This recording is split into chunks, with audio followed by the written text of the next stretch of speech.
Hey, everybody. Welcome back. Hi, I'm Angel. I'm Lurch. And I'm Vael. Vael. He is a friend of ours, a streamer. Do you want to... We'll remind you who he is at the end of the stream, but do you want to tell us what you do? I stream a lot of different games, mostly retro games. I also do D&D stream on the weekends. And That's awesome. Yeah, we'll have links to his channel in the descriptions below. And if you can tell from the title, this is a spoiler cast for Final Fantasy VII Remake. Yeah, so full spoilers for all of the Final Fantasy VII compilation, basically. Oh, yeah. So, so this is your warning. If you don't know the story of Final Fantasy VII and you don't want to be spoiled, this isn't the video for you today. And this is, in the background, we're just going to have the demo playing so that you have something to look at while we're chatting. Yeah. So we had, this is the recording we did of the demo back before the launch of the game. But the three of us all finished the actual main game, and we want to discuss a little bit about our thoughts on the game and how it impacts the rest of the compilation, really. So I want to start with the most, what I feel like, the biggest issue of the whole. You start off with issues? Okay. Yeah, we're gonna start off with issues, and that issue is how fucking good the game is. It's like, and we're gonna have to wait many years before we get a part 2. Yeah, I guess that's an important point. Is that Square Enix apparently has said that they weren't prepared for the success of this game. And so they're still in the early stages of preparations for the follow-up to this. Mm-hmm. But they knew in advance that it was going to be a multi-part thing, but they didn't think it was going to be as big. Which I don't know how they wouldn't know that. I'm wondering if they're saying that because Square Enix historically takes a really long time with any game that they put out. I mean, both good and bad effects. I know Final Fantasy 14 was not their best work in the world. So with that, 14, I play 14 regularly. 1.0 was Trash Fire. Oh, Realm Reborn was super fun. I invested 200 hours into it. I enjoyed it. ARR Plus has been great. Shadowbringers, the most recent expansion, fantastic. But I think we should start by each saying what our favorite aspect of the game is. Of the remake? Of the remake. Oh, man. This might be a possibly controversial statement.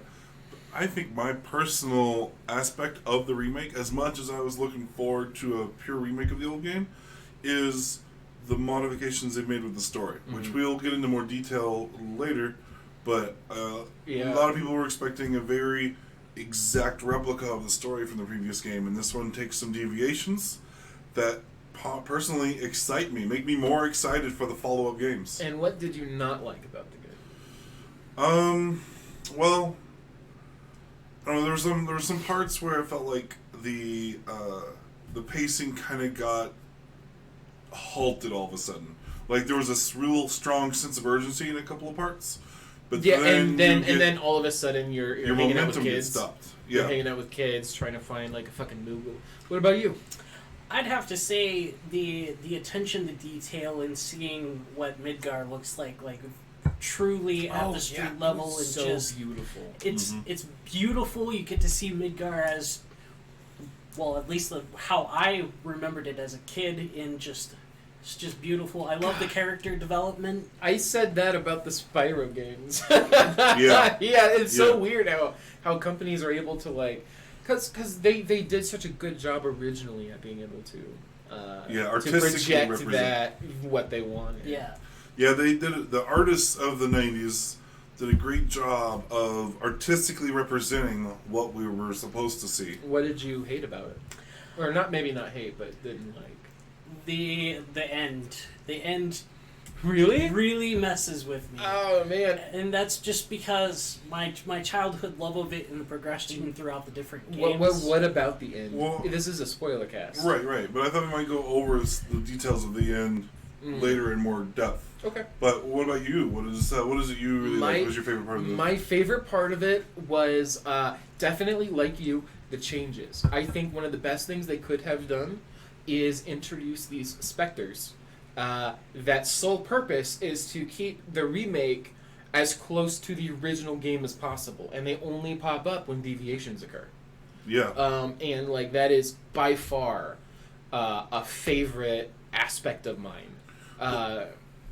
My least favorite, I would have to say, would be how fucking often Cloud gets crippled by memories onto the ground.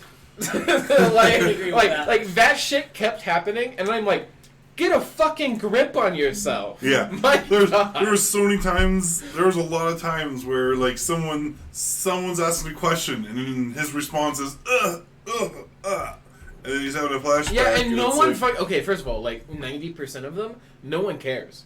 Yeah. They're like, come on, Cloud. Answer the question, Cloud. No one offered him a remedy. Like, yeah, seriously. I see you're having a moment there. Here, have a remedy. Here, have something.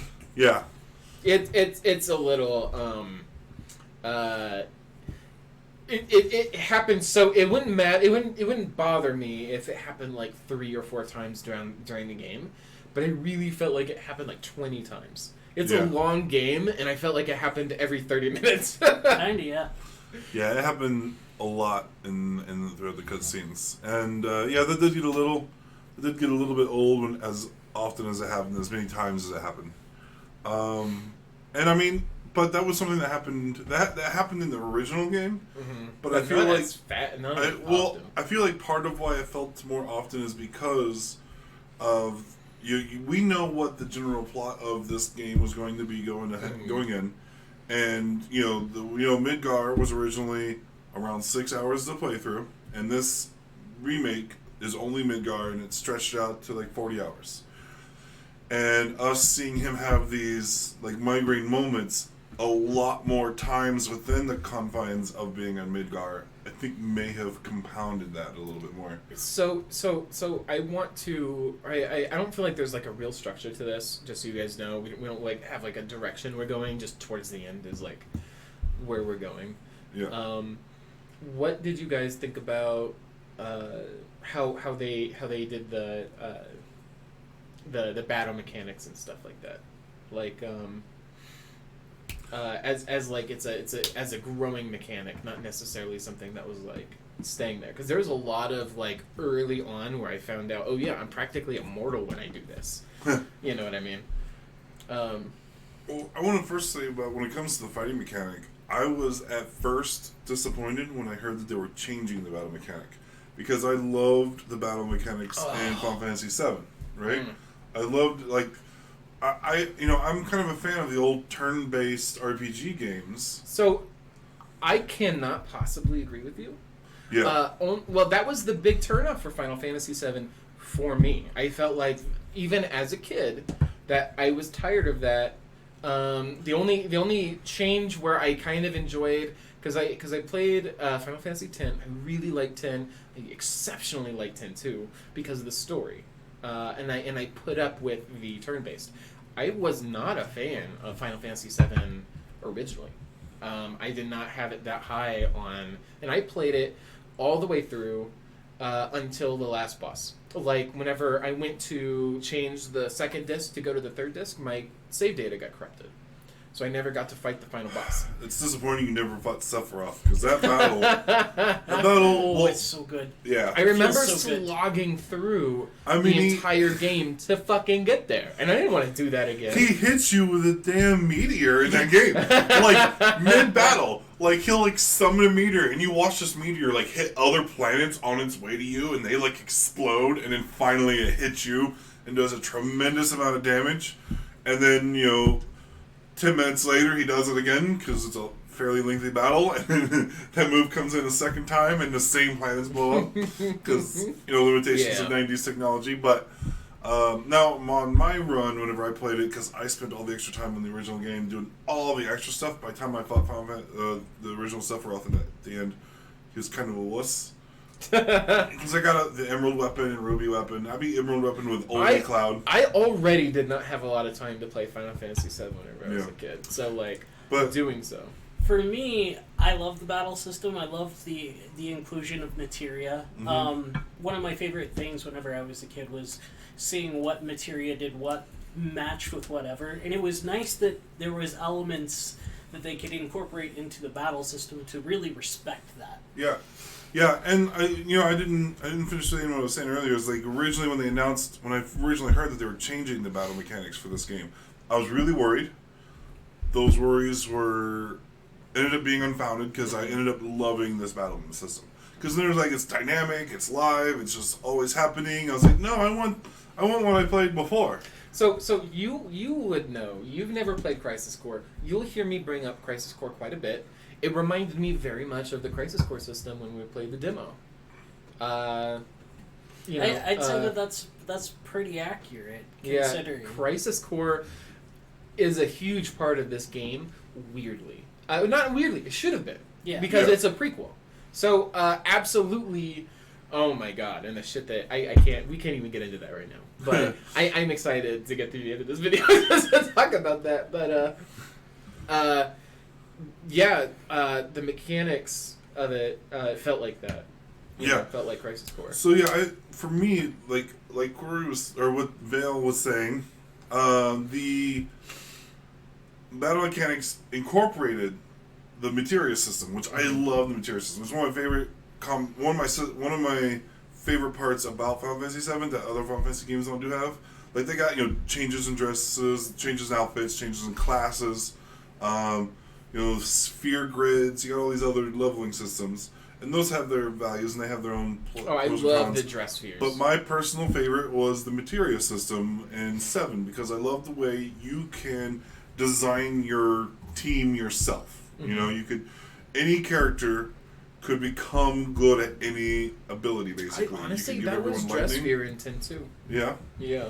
And so, I love the way it worked. I love the way you could get creative and combine things. Like, one of my favorite things I did in the old game was I had, Reflect All. Reflect spell attached to all, and I'd cast it on all my allies. And then I'd hit, Thundaga All on my allies against a single boss opponent. And then suddenly, that one spell hits that one boss 3 times with Thundaga in a single move. That's the kind of thing that definitely carried over in a good way into the remake. Yes, you're still able to do similar, not quite that. They did change that kind of thing. Yeah, I'll admit I was a little bit. It took me a while to catch on that Magnify was literally the same thing as the All spell, only it reduces the effects. Because I used it exclusively as an offensive ability for the longest time. I had it attached to thunder and fire, the elementals basically. Then eventually I went, wait a second, because I was complaining to myself while looking at it. I was like, man, I really wish this game had an all materia like the original did. Wait, Magnify. Hang on a second, and then I try this out and I throw heal onto Magnify because that is the all. Then I casted Cure with it and it happened to all my allies. I've been using this materia wrong this whole time. And don't get me wrong, doesn't it increase experience for that if you use Magnify? No, it does not increase the experience of the ability. It just makes it more potent. You're using it more. Your materia, your leveling up of your materia is not based on the usage of those abilities. It's based on them being equipped when you win battles. Each monster you defeat is worth a certain amount of AP points. I played the entire game of Remake. Yeah. I actually didn't realize that. Yeah. Each monster, each enemy you defeat is worth a certain amount of AP points, and AP points are what level up the materia. And all materia you have equipped on you, whether you use it or not, gets that AP point. Interesting. Now, if you have things like AP up attached to a material, that'll go up double. I have this kind of Immortal Barret build that I really like. That has him just being a fucking god with barrier or like mana wall, stuff like that. Just everyone casting things to keep Barry alive. Yeah. With 100% health up. With the HP up. Two fully leveled up HP ups. Barret was able to tank fucking everything at the end of the game. He was because his own thing, reduces damage by 50%. Steel skin. Steel skin. And then, like, Barrier reduces it even more. And then, like, oh, man, things that would have killed, like, anyone else on my team, Barrett would just fucking tank. Barrett was amazing in that game. I had a weird build for my Barrett. My Barrett was my healer. Yeah. What? He was my healer. That's so weird. Yeah. Early on, I did that. Early on, I had Barrett as the healer. And it kind of makes sense because he keeps his distance, so he's less likely to get knocked down, and then he can heal people. Honestly, you can have that applied because you can change the behavior of all your CPUs. Yeah. So like I had defense for defensive for my healers. How did you like playing with Tifa? Did you use Tifa much? Like controlling Tifa? I know Angel here hated it. I will get to that in a second. I want to hear your thoughts first. Whenever I played as Tifa, I actually enjoyed it quite a bit. Yeah. I was thoroughly surprised because when it comes to games, I'm not sort of the fighter type person. Like playing as Cloud, I loved swinging a big heavy sword around. Yeah. Or like shooting guns, I'm all for it. But it's just I've never been the fisticuffs kind of guy. But I thoroughly enjoyed Tifa. I like that Barrett has immortal bullets. Yeah. Immortal bullets is a phrase we've taken to mean, if you're not familiar, it's what we say when we're saying we have infinite ammo. Oh. Immortal bullets. Yeah. Now, did you figure out how with Tifa, how to make better use of her triangle abilities? And like how to maximize her... Because Tifa's whole design is really intended to stagger people really fast. And then once you stagger them, increase the stagger percentage damages a lot. Yeah, I did that with the Fat Chocobo, in order to get the research. Yeah, the Chadley research. Yeah, I did the Chadley research by using using Tifa, as I read online. But doing that to like regular enemies, gosh, she dies so much. Even whenever you try to beef her up, I hated playing Tifa. Like in the remake, she sucked. I liked watching myself play Tifa. Yeah. But I did not enjoy her playstyle. I mean, she wasn't the one I used the most. I used Cloud the most, but I loved switching to her and taking advantages. Because I switched around between my three people a lot and changed up my gameplay for each of them, I was about to say something that's unfortunate in the game, just while I'm thinking about it. Aerith was not a part of the game as often as I like, because her and Barrett combination together is a fucking beast. They were great together, and there was just so little time that was. Yeah, I don't think she met Barrett until like the end of the game. Yeah. Yeah, pretty much. Yeah, they met in Shinra. Yeah, that's where they met, was in Shinra. Yeah, and then but that fight with him versus the giant robot, I did not hide behind a wall. I probably did it like 4 times during that fight, because Barrett was just able to tank everything with Aerith. Just immortal Barrett. It was amazing. Now, how do you guys feel about how they changed that battle? Because in the original game, you fighting against that robot on an elevator, and they got rid of that fight. Like, I mean, they referenced it, but yeah. Yeah, they briefly showed them on the elevators coming down before they went to the lobby. I could not imagine how it would have worked.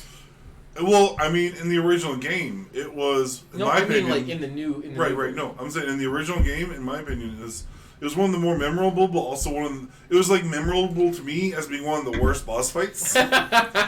Because only, like, I think Barrett was the only one who could really do any damage to the guy. Well, you only had the 2. The unfortunate part about that in the original game is I distinctly remember having Red 13 in my party, and he was able to do practically nothing because I was not prepared for it on my first playthrough. Yeah.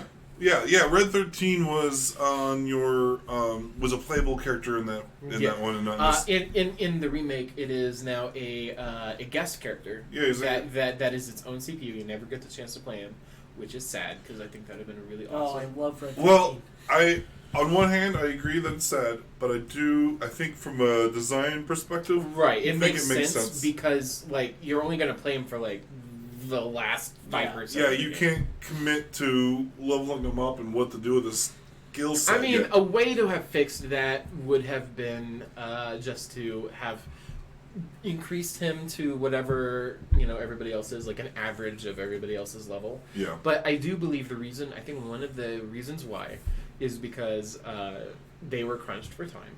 And they were like, why put in this effort if they're only going to be able to play him for a little bit? Yeah. I mean, like... But I'm confident that in the next game he'll be one of the main playable ones. Definitely. Yes, definitely. absolutely. But yeah, in the original game, you're fighting on that elevator.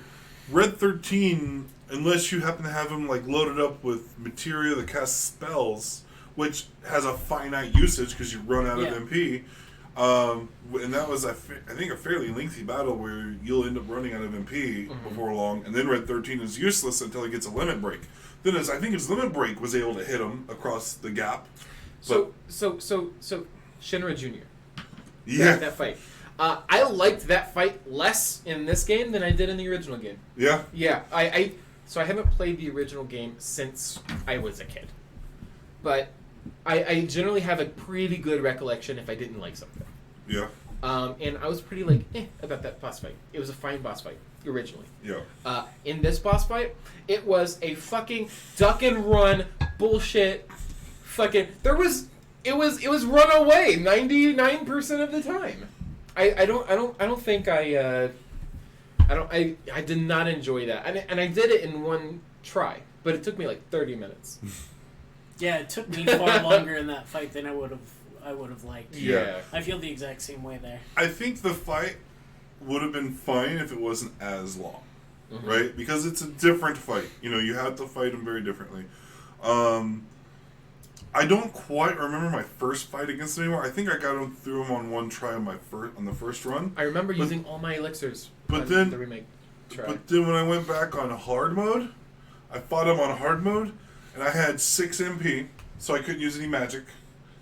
I had like I had like a chakra maxed out so I could heal myself. And that battle lasted like 50 minutes. Oh my god. Because it's ridiculous. Because it's like a 2-hit kill. Yeah. Like on hard mode against him, he can kill you in like 2 hits. It wasn't super fun on normal mode either because like I used up, I had like 6 elixirs that I wound up using. Oh yeah? Yeah, during that fight to keep myself alive. I had to beat him twice on hard mode. Because like I beat him on hard mode, and like it took me forever to get through him, right? And though I beat him, I hit him with 2 limit breaks.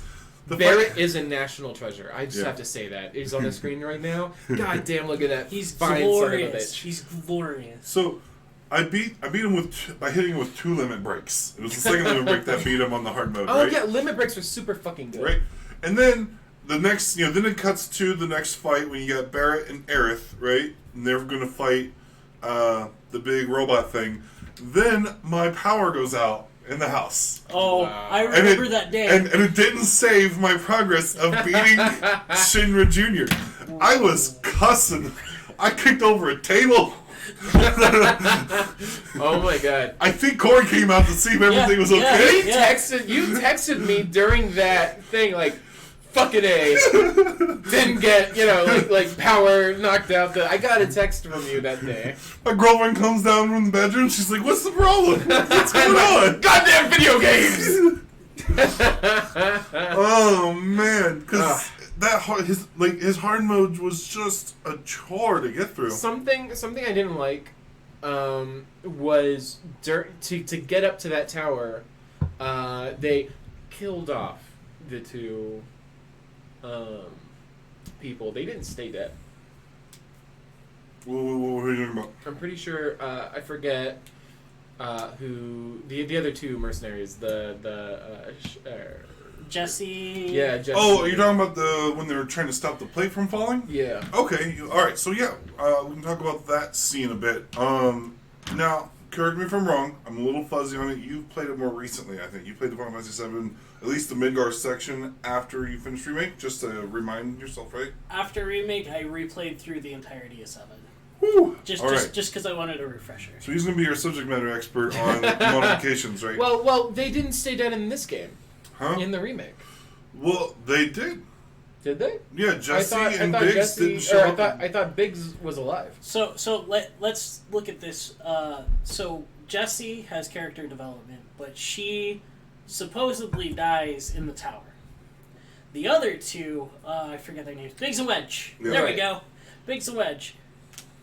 Wedge shows up at the end in a house, Right. alive somewhere, which is a change because they're dead in the original. No. Wedge was found underground. Yeah, you rescue Wedge. Yeah, you rescue Wedge from the underground. Yeah, there's an underground lab under And the Sector cat is 7. like- I'm getting my leaving NPCs mixed up. Okay. Gotcha. He does show up again at Shinra Tower. Yeah. So in the remake, he shows up. In the original, dead. Yeah. Yeah. Totally dead. I do not like that. I think it completely... They had a real... God, I felt bad when they died. Like, each one of them was fucking terrible. As far as we've seen, I'm pretty Jess sure and Biggs are both still I'm dead. pretty sure Biggs was shown to be alive. I don't think so. I'm pretty sure they both... What do you remember Biggs being alive? At the end of remake, one of them is shown in a house like recovering. Yeah, that's Oh. Biggs. Yeah, I guess, yeah. Yeah, and Biggs was the one that I almost cried over. I was like, no, not you. You but beautiful, Jess is you beautiful still school gone. teaching Jess- son of a bitch. Jess is still gone, as far as we know. Yay! Yeah. But I love Jessie. Jessie was one of my favorite characters. it- Oh, I sucks. love in this one, yeah. Like, in the last game, Jess was, like, really bland and, like, but I really liked her in this game a lot. Well, the death scenes have to mean something, Mhm. and if they keep bringing people back, then Yeah. it will, like, all of that emotional. You'll just feel like they betrayed you Yeah. at this Well, point. there's speculation that Wedge died in the Shinra Tower because of the Whispers. I think he probably did. Yeah, because the Whispers show up and they attack him, and they have his last lines is like, "I hope I at least help in some way," or something like I remember that. And it goes black. And I think a little bit after that, you see, I think Shinra Tower, doesn't Shinra Tower, like, explode in the very, very end? Well, like, But- the plates were falling on Biggs and he was found to be alive, so I don't think that fucking means anything. The thing about his death in the specific tower falling, the section falling scene. Hold on. I need you to keep that thought. To be clear, Spectre's job is to... The Whisperer's jobs are to... I called them Spectres for, like, the longest time before we found out what their names were. Yeah. The Whisperer's jobs are to maintain the original timeline of Final Fantasy VII. Yeah. Right? Okay, so... Go. Yeah. So anyway, with the plate coming down, the way the structure was set and the way it was coming down, where he was theoretically at when he supposedly died was probably one of the more safer places because it was where a pillar was. Jessie could come back. Could. Yeah. I think that's a valid point. Biggs was in that structure and would have more security above him than most people under the plate. Well, I mean, he was on he was on the scaffolding on the pillar. He wasn't on the pillar itself. So he would have been in danger most of all from, like, stuff falling down on him. Depends on how it fell. Yeah, I mean, but everything fell. Everything was fucking stripped when it was coming down. So, like, I can't see any feasible way that he would have survived because they literally left him there on the scaffolding. See, I would have liked to have probably seen a little bit better what that specific area looked like after it had fallen. Because after that, you don't really get a good view. Well, I mean, you see a wide angle view of the pillar you were on. So, like when you leave and after the boss fight, after the helicopter fight, I believe is what that was. Yeah. So, which was a fun fight. Honestly, that was probably one of my favorite battles was versus the Turks. yeah. Like all the Turks were so good. Yeah, the Turks boss battle was really great. Like, I think one of my favorites in the game. Yeah. Yeah, I really enjoyed it. Here's me, like, in the demo, screwing up real bad with these stupid traps. Oh my god, like, I'm nearly dead. I nearly get killed by these you're traps. just chilling out, drinking the potions.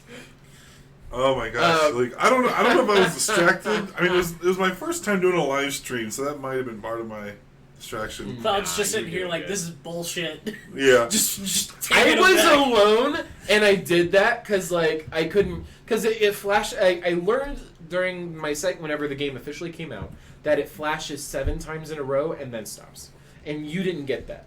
Oh. So like you were supposed to wait there 7 times until it just stopped, and then it gave you like 3 seconds of no lasers, and then Oh, it wow. flashed again. So. But, yeah, I think something I really appreciated about this game, when it comes to the battles, right? Especially boss Oh, battles. this one was great, Yeah. right? Yeah. Like, The boss battles had a lot of character to them as a whole, right? oh And- god, you know what had a lot of character? What's that? Fucking Hell House. Yeah. Oh my god. I beat it in one go. Yeah? Yeah, It I was super so proud of fun. myself. It was so fun and Yeah. well thought out. Yeah. It was I an mean, because exciting fight. they took what was just a random encounter and turned it into like one big boss battle. Yeah, something meaningful. Yeah. And I love how, like, there's a joke, like an in-game joke, where, like, there's, like, it's just a house. And it, like, starts moving, and I was like, I don't think it's an ordinary house. Oh, it took me a long fucking time to figure out how I should be hitting it. I wasted a lot of MP. Oh, yeah? Yeah, trying to figure out the stuff of that. I uploaded my first play of it. I uploaded that battle on my YouTube channel, which we might have to put on Love Call at some point. Yeah. Because Sure. it was an interesting battle. I think if we do it, we should do it to like hardcore non-copyright metal music. Yeah. The whole time. That would be a good one to do to, honestly. Yeah, but yeah, that was and those announcer guys were great too. I love the Yeah. announcers; they were so entertaining. Until the last part, whenever like towards the last of it, like whenever they died. In what's his face's chamber, Yeah. Mr. Mustache, whatever his name was. Corneo, Yeah, Corneo. Corneo, yeah. Corneo. Oh my god, that was such a great. Don Corneo. Oh What my a- god, what a fucking sleaze bag! Yeah, God, They really turned him into an asshole. Like Yeah. they No. did it so good. yeah. I was gonna say he was always a sleazebag, but he didn't get. This did a Like- really great like job of rapey. really. Yeah. Very rapey. Yeah. Oh my god. And I mean, it was that way in the original. Just when you're reading the text. I didn't get, as a kid, I did not get the context. Oh yeah. Yeah, I felt like he was a bad guy, but like I didn't have the I guess the worldly knowledge to understand the gravity of the shit he was doing and saying. Yeah. You know, yeah. because they really insinuate that he rapes these people that he buys, and then kills them and disposes of their body to his pet. Yeah. Which is super fucked up. Especially when you're a kid. Yeah. But that whole fucking Cloud in a dress scene was the whole thing to get there was so great. The dance. You know, Yeah. Oh yeah, that was so weird. My wife came in while I was playing that, and she just like she never showed an interest in watching me play that game. She could not leave. The baby was crying. She's like, pause the game. So she leaves, takes the baby, brings it in, feeds the formula, and then I resume playing that entire scene until I get the dress.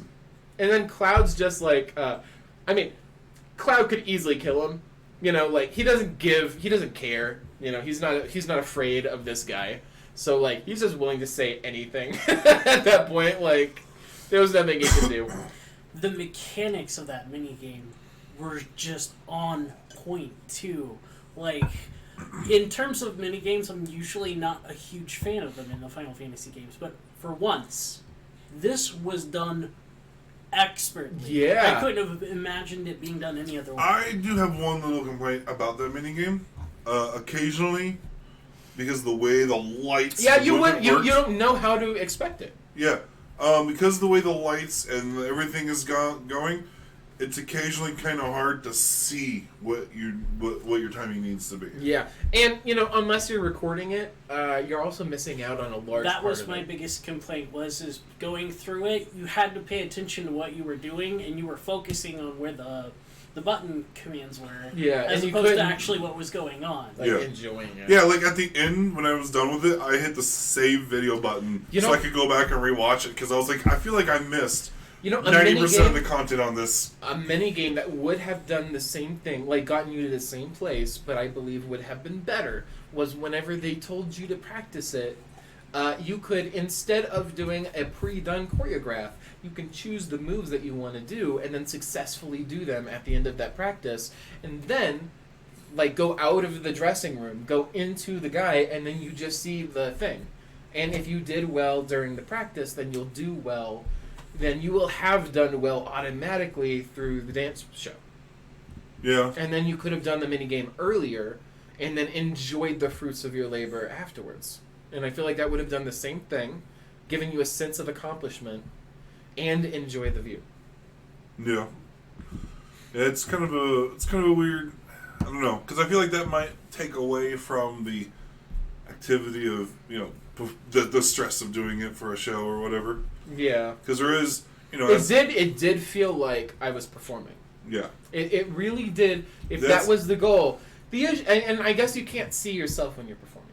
Yeah. That's true. That is true. So if that was their goal, then they 100% accomplished it. Yeah. But for me, I would have loved to. I mean, and I did. I was able to go back through the PS4. Thanks to modern technology. Yeah, thanks to modern technology, that wasn't a super big problem. Yeah. But as it was happening, I was like, man, I wish I could pay attention to these maneuvers. This looks beautiful, but I gotta watch for this square. Where's that square? Sometimes the square would be behind the head, so you just see the thing coming out from the back, from where the viewer would be coming, and then Cloud would move his head to the left, and then that's where the fucking square was. How would you know that? Yeah, and they expect you to do that in like half a second. That's exactly what I'm saying. Is because of the lights and the positions, it was a tricky minigame because it was hard to see when your timing needed to be because the colors and the positions. I spent I'm assuming that was on purpose. Yeah, I spent probably 20 or 30 minutes just practicing. Did you? Yeah. I went dead in. I was like, I'm doing this. You didn't practice? No. I'm doing it. I'm doing it. I did one cycle of the practice. Did you like it? Yeah, it was great. You liked it? So even if you didn't perform it well, do we know if they'll say, nah, you're not going to get a dress? That's a good question. I kind of want to go back. Yes, unfortunately, we have chapter select. Right. Unfortunately, the chapter select will put us way before that scene. If we could just do chapter select to that moment and then just play that moment and see how it goes. See what happens if you mess up every single one. Get them all wrong on purpose. Intentionally. Just don't do anything. And just have them stand there. Then just watch Aerith laugh at you the whole time. Aerith better laugh at you when you screw it up. I have never developed a crush on a NPC before. I have been into visually into depictions of women, but I legitimately had a crush on Aerith during that entire saga. Oh yeah. She was. She wasn't an NPC though. She was a playable character. You know what I mean. If I was to pick a waifu in this game, it'd be Jessie. Really? She did not come off that strongly to me. I tried to fuck up creeping in her dad's house. Oh yeah? Yep. I tried fucking it up just to see what happened, and it was sad because nothing I did you cut? Yeah. Oh. Yeah, that's unfortunate. Yeah, so I swung my sword very wildly everywhere. I intentionally bumped into the fucking door. Nothing I did would work. I would assume there'd be some level of not setting things off right away. You do something and what was that sound? Oh, just probably a cat or something. But there'd be a limit to how many mistakes you can make. But if you're deliberately trying to screw things up, and still didn't. I wasn't able to make anything happen. The subtlety in that room, though, when you start examining all of the different things, it really does help give you additional character development because you see the note in there about her being an actress and all of that. I felt really pissed off that I was not offered any pizza. Right? Where's the pizza, Yeah, man? someone should have brought a slice. Hide in the back, Cloud. My parents don't know who you are, Cloud. Like, someone should have been like, I'm going to take some, like Jesse should have been like, I'm going to take some pizza home with me and then bring it out and give it to you. Yeah, nothing happened to where you'd get pizza. And then they tease the fucking pizza the whole game. Then she fucking dies before we get any pizza. I'm actually really mad at the developers for cock teasing me pizza. Where's the pizza? Where's the pizza? Square is so obsessed with food in the newer games, if you've noticed. Like 15, all of the plated food is just beautiful. Oh yeah, with Where's all the pizza? fucking shine and like it's They put a lot of work into it. Where's the pizza? Yeah, where's the pizza? That Where's is the a pizza shirt. square? That is a shirt. Where's the pizza square? Yeah. I feel like everyone thinks I'm kidding when I say I'm mad about the pizza. I'm not. I mean, it was disappointing. I'll say, it was disappointing you never got to go back, but I mean, I was kind of expecting that. I love that whole section of the game. Like, that was all extra, right? Yeah. Like, the whole trip to steal more materials. Well, they and wanted make your you to family- feel it was all bad extra. when she died. Yeah. And it worked, kind of. I wasn't into Jessie. Of every character, I think I liked her the least. Yeah. Yeah, I don't feel like they did a good job. I feel like making they did a they great job. they did a great job at character development for every character. Period. But I feel like if you had to say one was done the least, at least in a way that I would care, because that's not universal. Some people would care more than I do. So I'm not saying they did a bad job with Jessie. I'm just saying I didn't connect with Jessie in the way you did.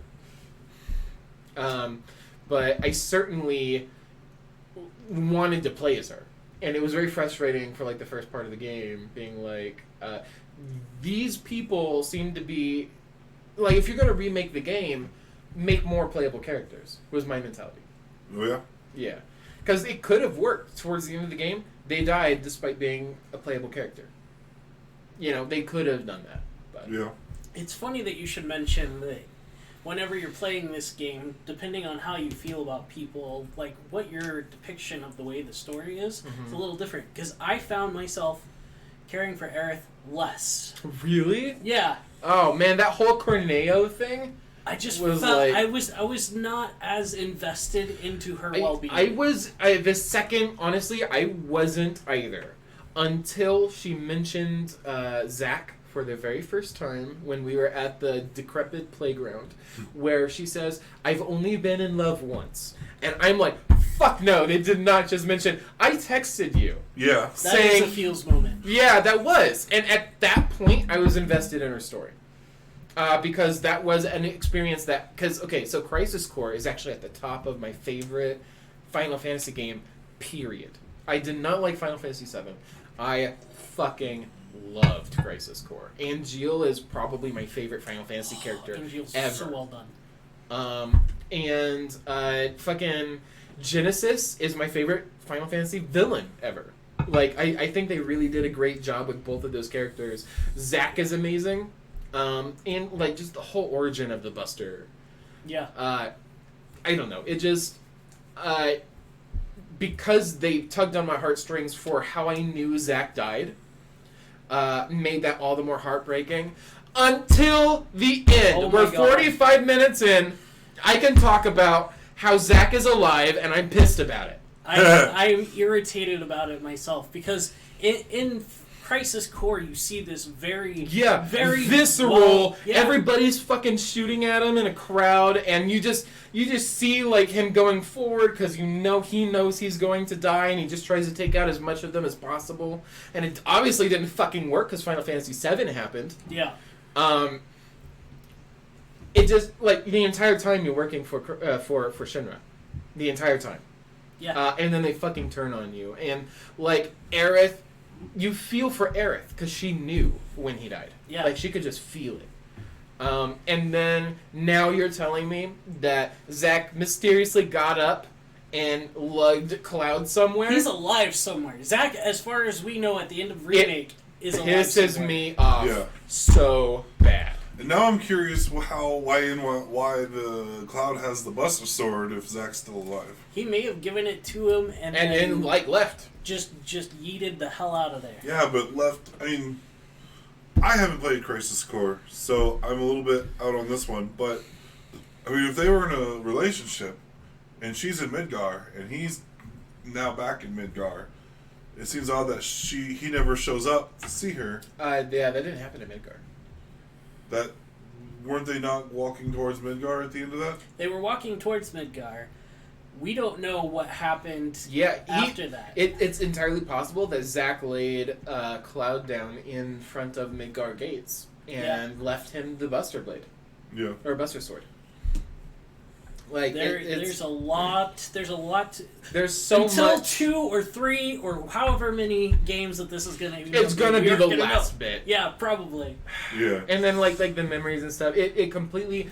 They did that twice to me. They took away the emotional depth by bringing people back.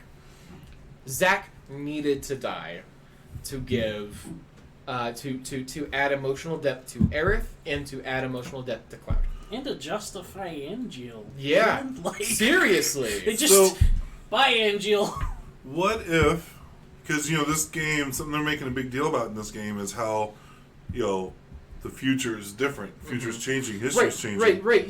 Well, in the game, well, in the cutscenes, you saw those things surrounding Zack. Yeah. You saw the whispers surrounding Zack, which means that was a point where history deviated. Yeah. So history had already deviated, which means that Zack was the true original deviation. Was that in this timeline, Zack survived. Is what started. Maybe that's why he's not there. Maybe the presence of the whispers. Maybe he left Cloud, and then the presence of the whispers directed him somewhere else. Yeah. So I think now is about the time we need to talk about Sephiroth a little bit, right? Because we're talking a lot about the timeline being changed. Yeah, he wasn't a part of and the whispers. He wasn't introduced until Nibelheim. Yeah. So my thinking is, and I think this is a common thing that's been going around, that the Sephiroth we're seeing in this game is the Sephiroth who was defeated in Advent Children. That was 100. Well, I don't necessarily. I mean, it's the same one, right? But I think it's going that far forward. Yeah. Past. Do you Advent think Children? it'll be Advent Children and not just the original game? The original game. Yeah, I could be mistaken. I think there was somewhere in one of those little flash forward moments, I think there was a reference to an Advent Children. Oh yeah, scene somewhere. There was a couple of instances where Advent Children was referenced. Especially during the future visions. Yes. Yeah.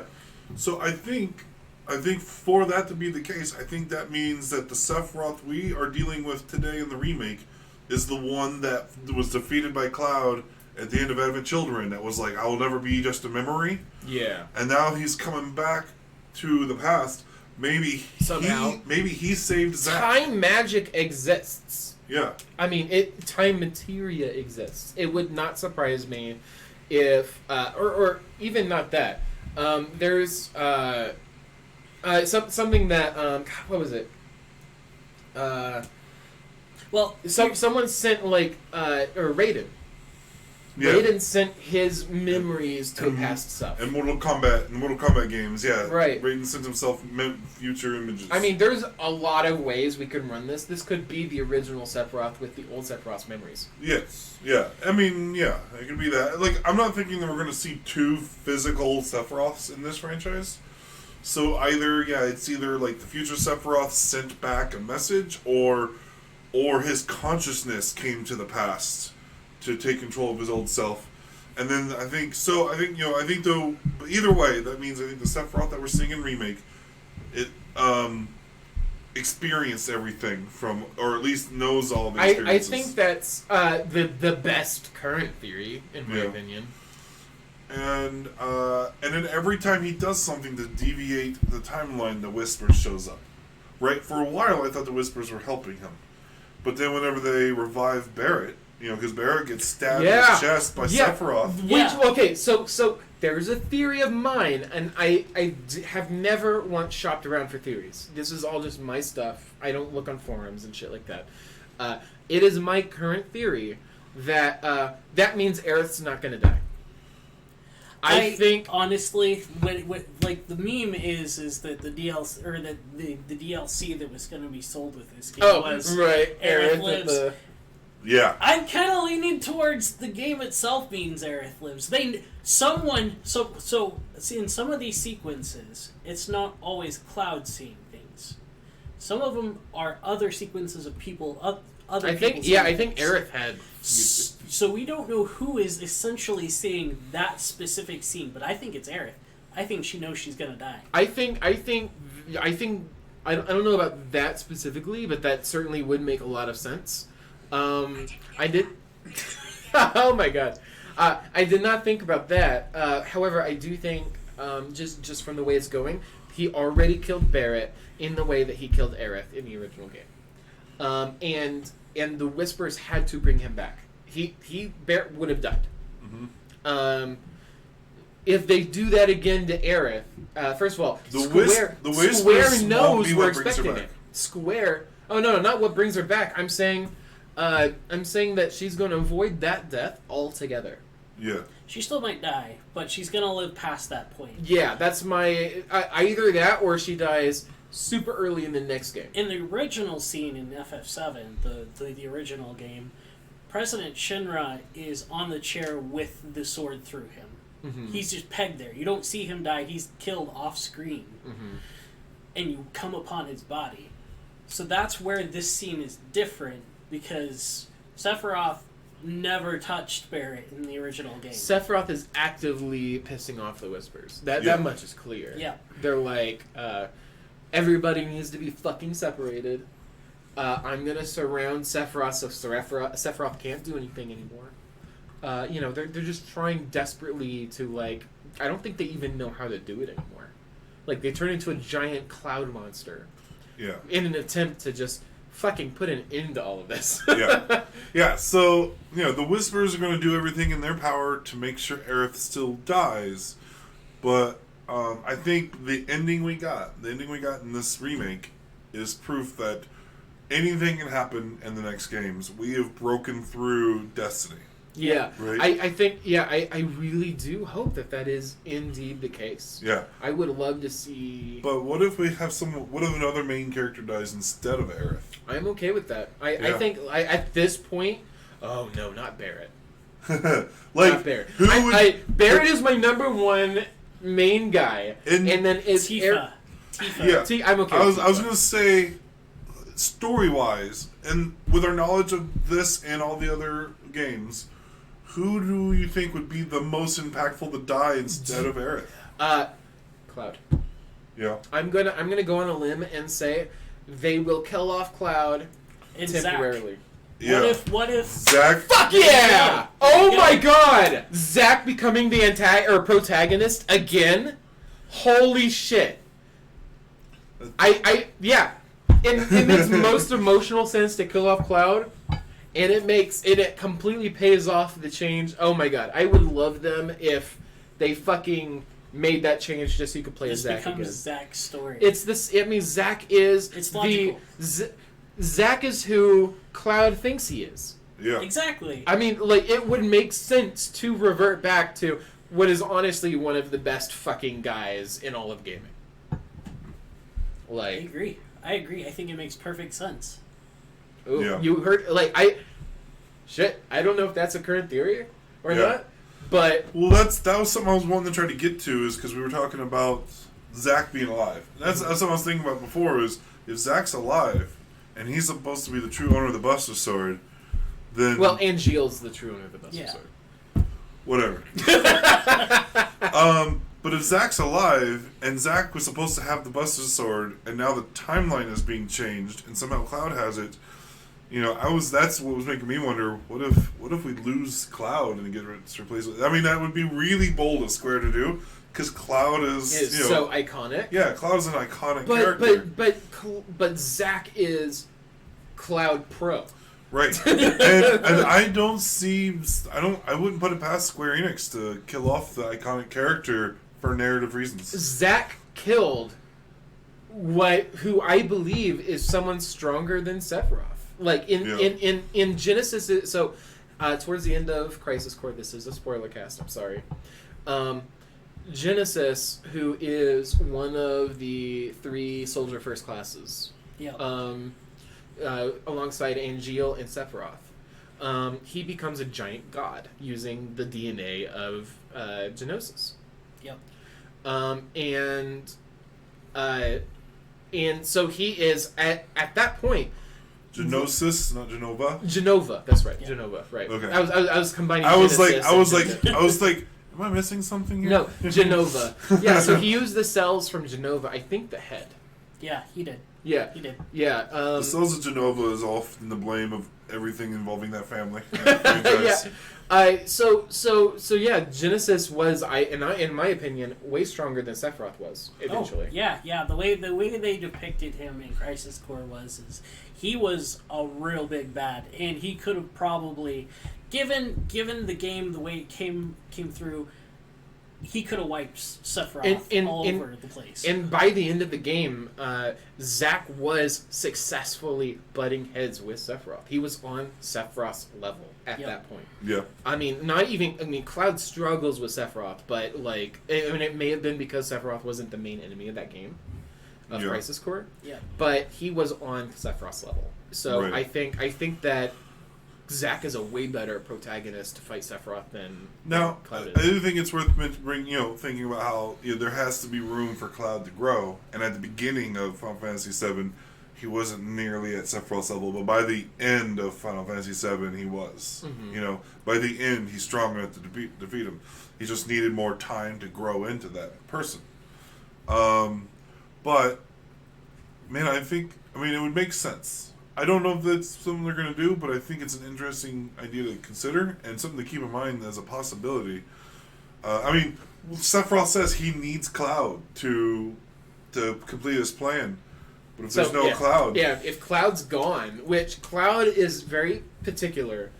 He didn't... Okay, so Zack went through materia essentially poisoning to increase his strength. Yeah.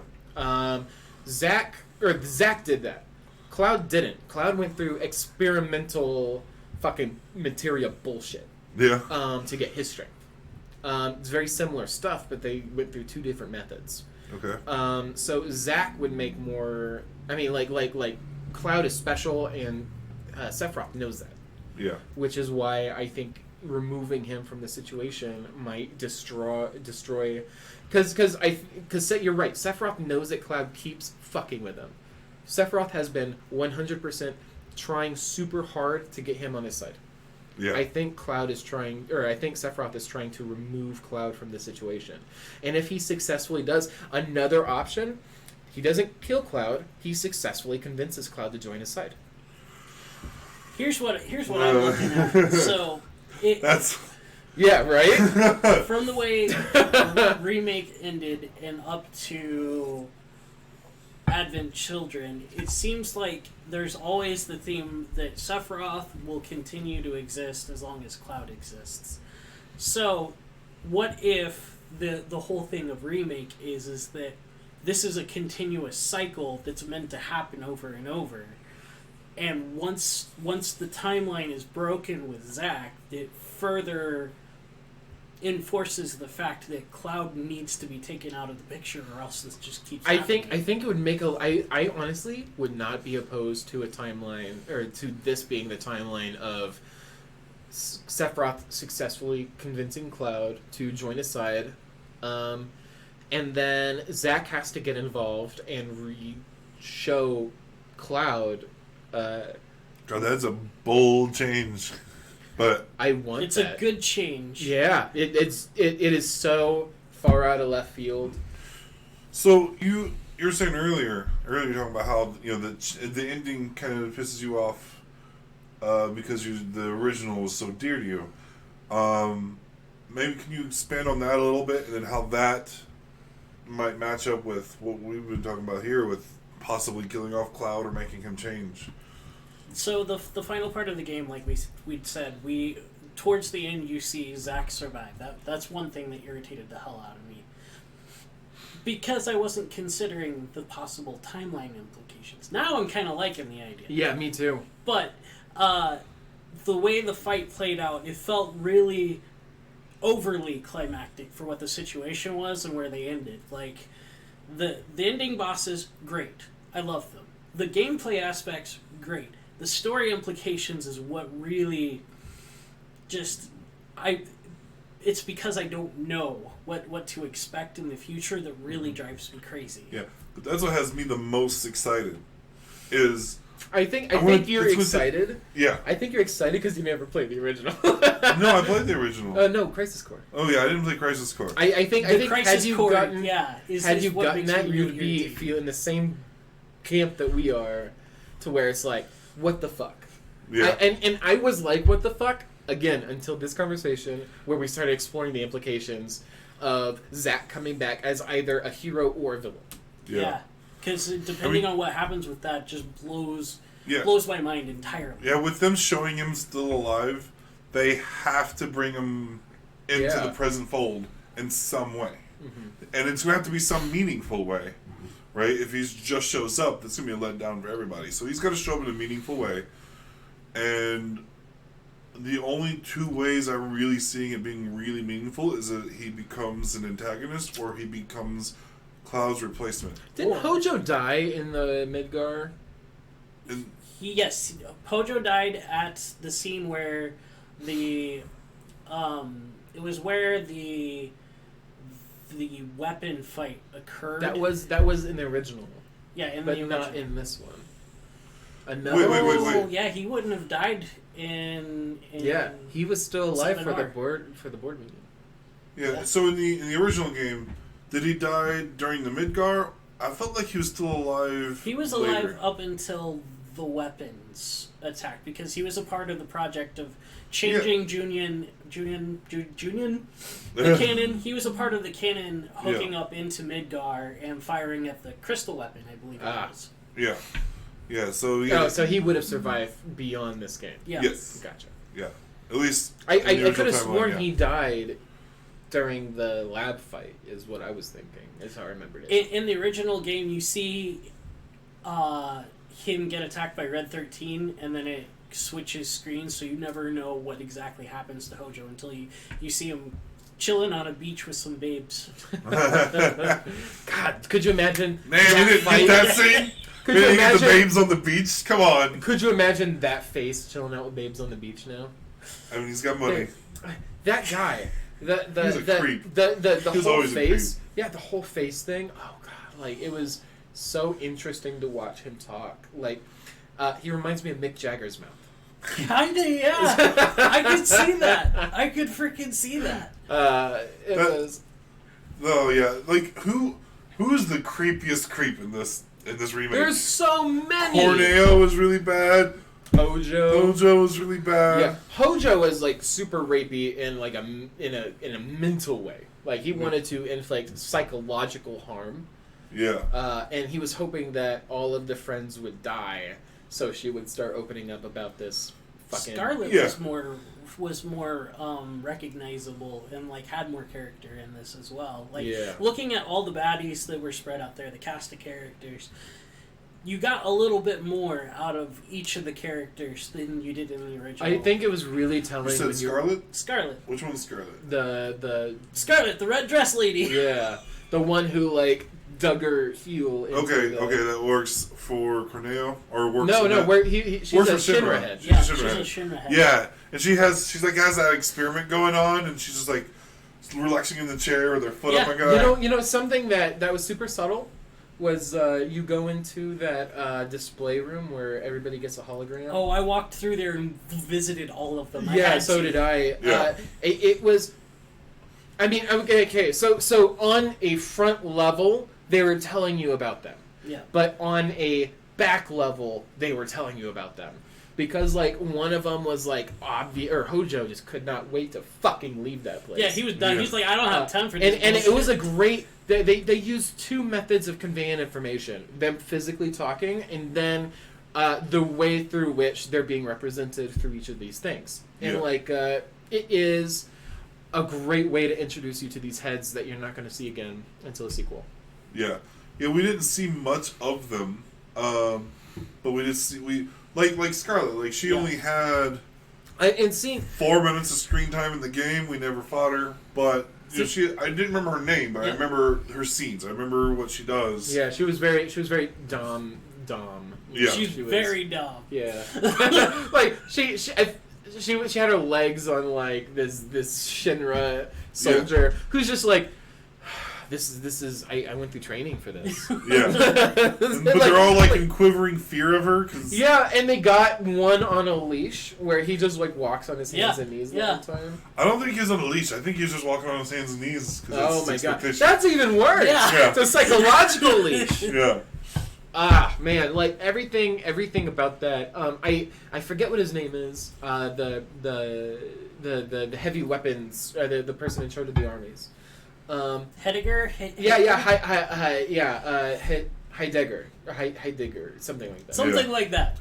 So he was voiced by the person who voiced the Heavy from Team Fortress 2, which I really enjoyed. I enjoy everything he's in. Yeah. Yeah. That was an interesting character because he's just like it's all a chess game to him. Yeah. Yeah. And you wouldn't expect it. He's very brutish. Yeah. You know? Yeah. He has a very brutish demeanor, but he's plotting things out. Yeah, and like, you know, everybody's like, but sir, and he's like, did I fucking stutter, bitch? Yeah. This is like very... Now, he doesn't like automatically just kill his men like a lot of bad guy He'll leaders send them do. out to the fucking red lines. Yeah.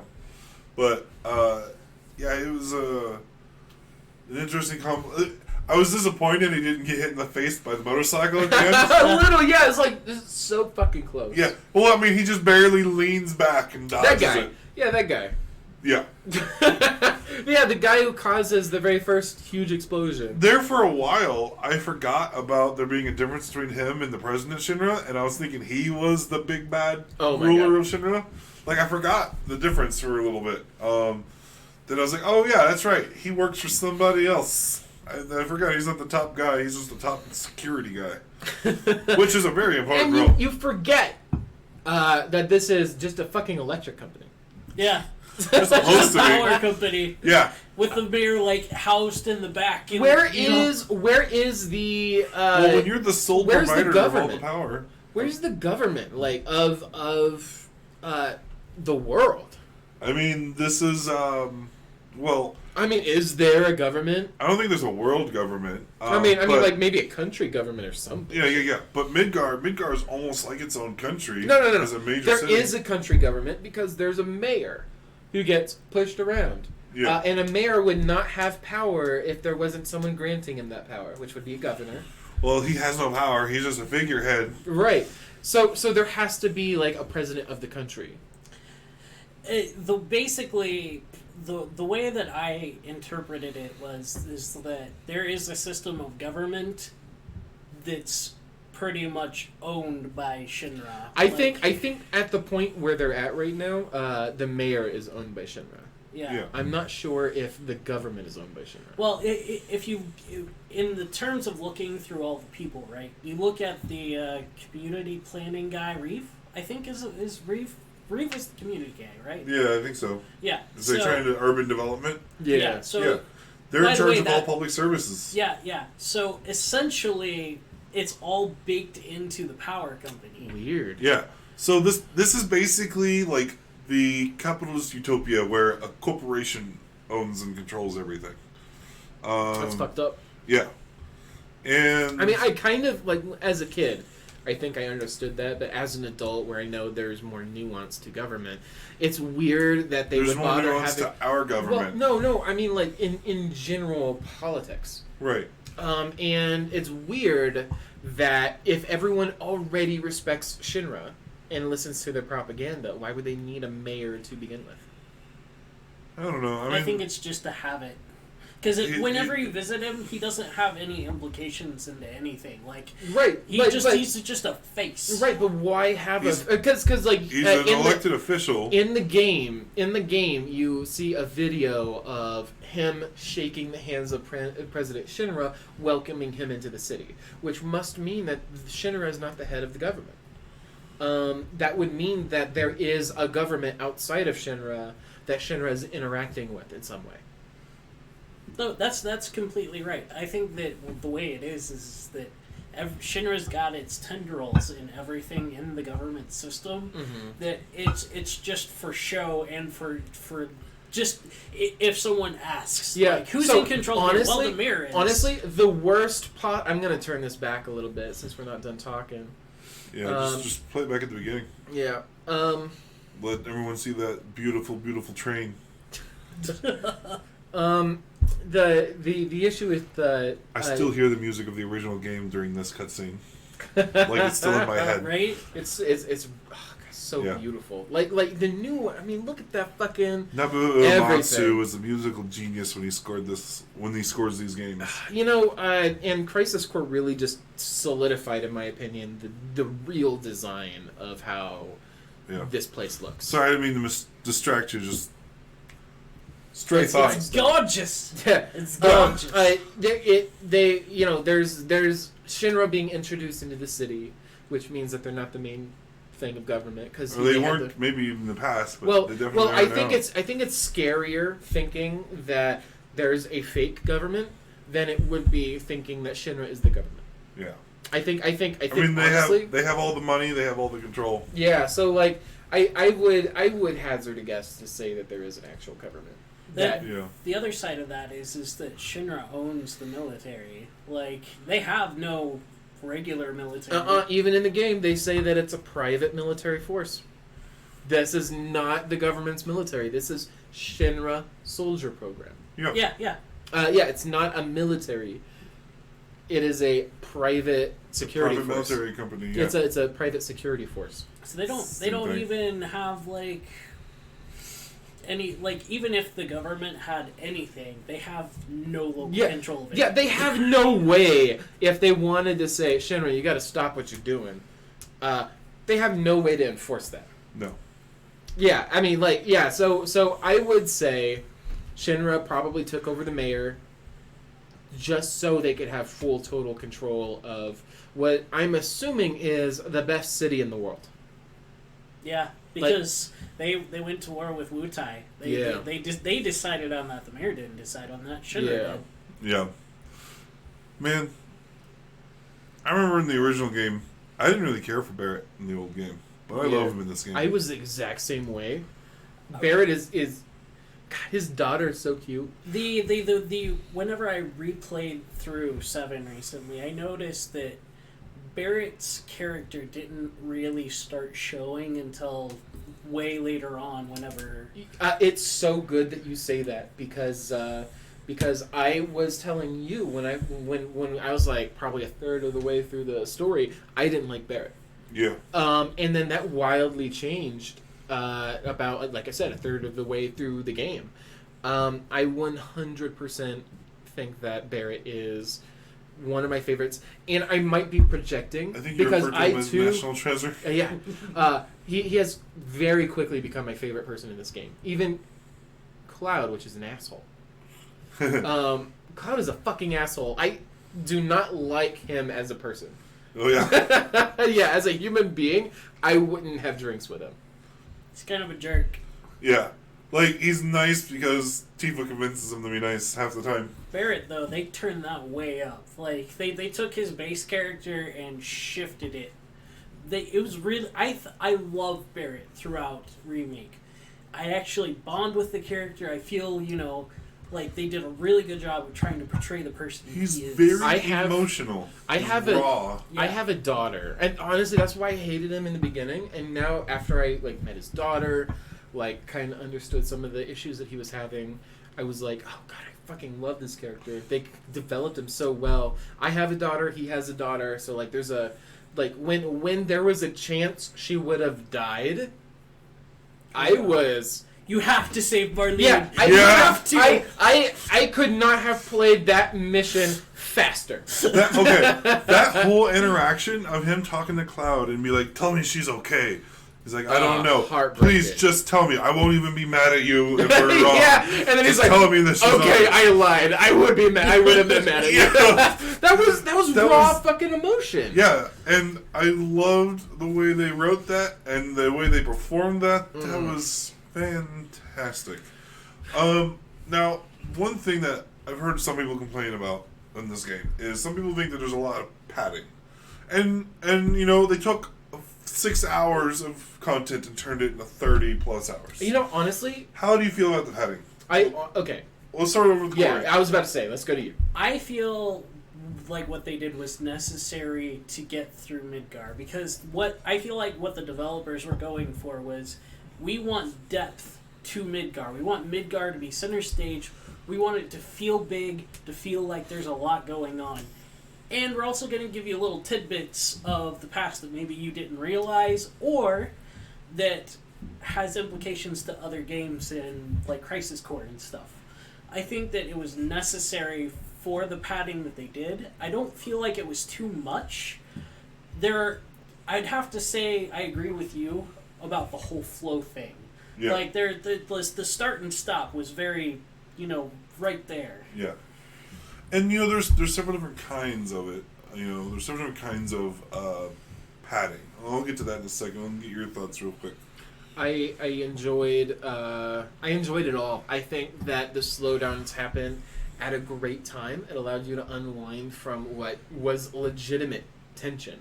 You felt absolute tension, and then the wind downs could not have come at a better time that allow you to enjoy the world, remember what you're fighting for. Because it's like super important to fucking go to a little like go through a little crevice in order to go to a kids only thing, save them from some monsters that you had some issues with during this or during our live our live stream. I got outraged at one point during one of those fights with the fucking frog guys. Man. But you do those missions and they're real. It feels real. Like there's kids have been taken. Or you're looking for kids because a school teacher who's looking out for these orphans, because they are orphans, are worried about them. Yeah. And every single interaction that you have during these slowdown periods serves a purpose. They're not just buffer. Yeah, I think that's something that's really important, is that what some people are calling slowdown, or not slowdown, padding, I feel like a lot of that is filling, right? Yeah, it is. It's filling out the world. Not just filling, it is fucking memory foam. Yeah. So, and we got different kinds of these moments. Like you got the side quest parts where you are working as a mercenary and you're going around doing jobs, which I didn't care much for the cat one where you're searching for a cat. But that was enraging. Yeah, that was an annoying one. That was like a 40-minute one. But otherwise, it makes sense. You got to build up a reputation because your character is a mercenary. In the original game, the Midgar is basically you have one mercenary job. You help them fight Shinra, and then you help with a second one, and that's all your mercenary work in the entire original game. I would argue against the cat. Yeah. That was one of the first missions that you do, and it taught me the layout of the city. Yeah. So now in this game, giving you these other smaller mercenary jobs helps drive home the fact that you are a struggling mercenary that's needing to make some money, right? In the old game, it felt like you were just an asshole that was out for money. But then you get this, you're like, well, he's needing to make money, and this is his job, right? When you're doing those side quests, you realize this mercenary work is his job. He's not just some jerk that has no interest in helping. He's got bills to pay, right? Like, my day job is I work on computers. He is he's right. He charges for his time because he knows what his time is worth. Yeah. Except for the kids. That was a cute little, 3 Zenny or whatever it is that their currency is. Yeah, 3 gil or something. 3 gil. 3 gil. Every Final Fantasy game uses gil. Yeah, Zenny is Dragon Ball. Get out! They're very similar games. I mean, exactly the same. Exactly the same. I would argue that they're made on Earth. No. Trunks is definitely Cloud. Oh man. Yeah, but no. So yeah, I feel like most of those, especially those kinds of moments, really fleshed out the world. Mm-hmm. Now, one that I felt like I overall liked it, but I felt like it kind of slowed down the pacing awkwardly, was whenever you're trying to rush to get to stopping the plate from being crumbled. Yeah. And you're going through that haunted ghost train. It was... right? I think it was a great area, but I do think everyone's attitude in that world, in that area... I think I could have been fine having to go through that if everyone's attitude during the cutscenes was like, we have got to get through this quicker. But instead I felt like everyone suddenly became really lackluster in their concern about the helicopters. They're a little too docile for the situation. Now that... Okay, first of all, yes. Yeah. I agree with absolutely everything. I believe that should have been placed earlier. I think that it would have had the same level of anything earlier. Yeah, if it was placed earlier, and you know, I don't mind. I mean, really, I'm okay with where it was. I wasn't. I do not. It was too long, and you forgot what you were doing. It felt out of order to me. Yeah. It did feel out of order. If it was a mission like, go find these 5 kids, or go. As a side mission, it would have been great. Or even if it's not a side mission, it was a main story. It was super memorable. It would have been super memorable as a side mission. Yeah. Ghost area, great aspect of the game. Yeah. It's like go into the beautifully built. What were you saying? But the problem is that when these actions are taking place, it draws you know, as a person that shit's going on that you need to go get to, but the characters are like, we need to get through this area. This is like something that we need to go dig through, and it just doesn't feel like it matches the section. Not. Yeah. The you lost your tension of having to stop the plates from collapsing. Yeah. And and literally no one mentioned it. Yeah. I mean, it was like, move this train here, go through here, and Aerith was being super vague about how she knew about the spirits. And I think that's why they had that as a main mission you had to go through, was to reinforce that there's something special about Aerith. Right. Because at that point we didn't know she was an ancient. Yeah. And I think it would be fine as a mandatory section of the game, just not placed there. Or if it is placed there, I think that should have been rewrite a little bit of the dialogue and make it a little shorter. I think you're right. I don't think it would have fit well as a side quest because it was super long. I think it should have been the ending to a main story before a quiet down. It should have been like a chapter close area. Yeah. It would have worked well as a chapter close, and then you go around Midgard. You can revisit it if you want to. Yeah. I think it would have been way better as a chapter area. I'm trying to think. Who all was with you in that stage? You had Tifa and Aerith? Yeah, Tifa and Aerith. Yep. And that's why it was like particularly frustrating, because Tifa was practically useless during the final ghoul fight.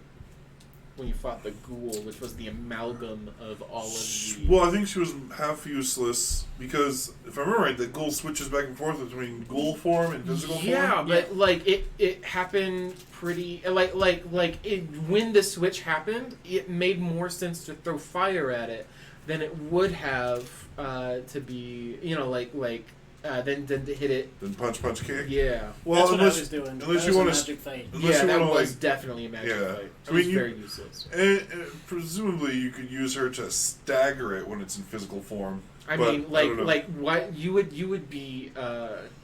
I don't think it staggered well. It was faster for me whenever I was going through that sequence just to keep throwing magic. Yeah, that's what I did. Yeah. It was super easy. Well, I feel like that's probably what I did, but I haven't played that section on hard mode yet, and that's not going to be an option. Because you only have a finite amount of MP and no items. hard mode is the strategies you devise on hard mode could be considered the right way to be a boss. Yeah.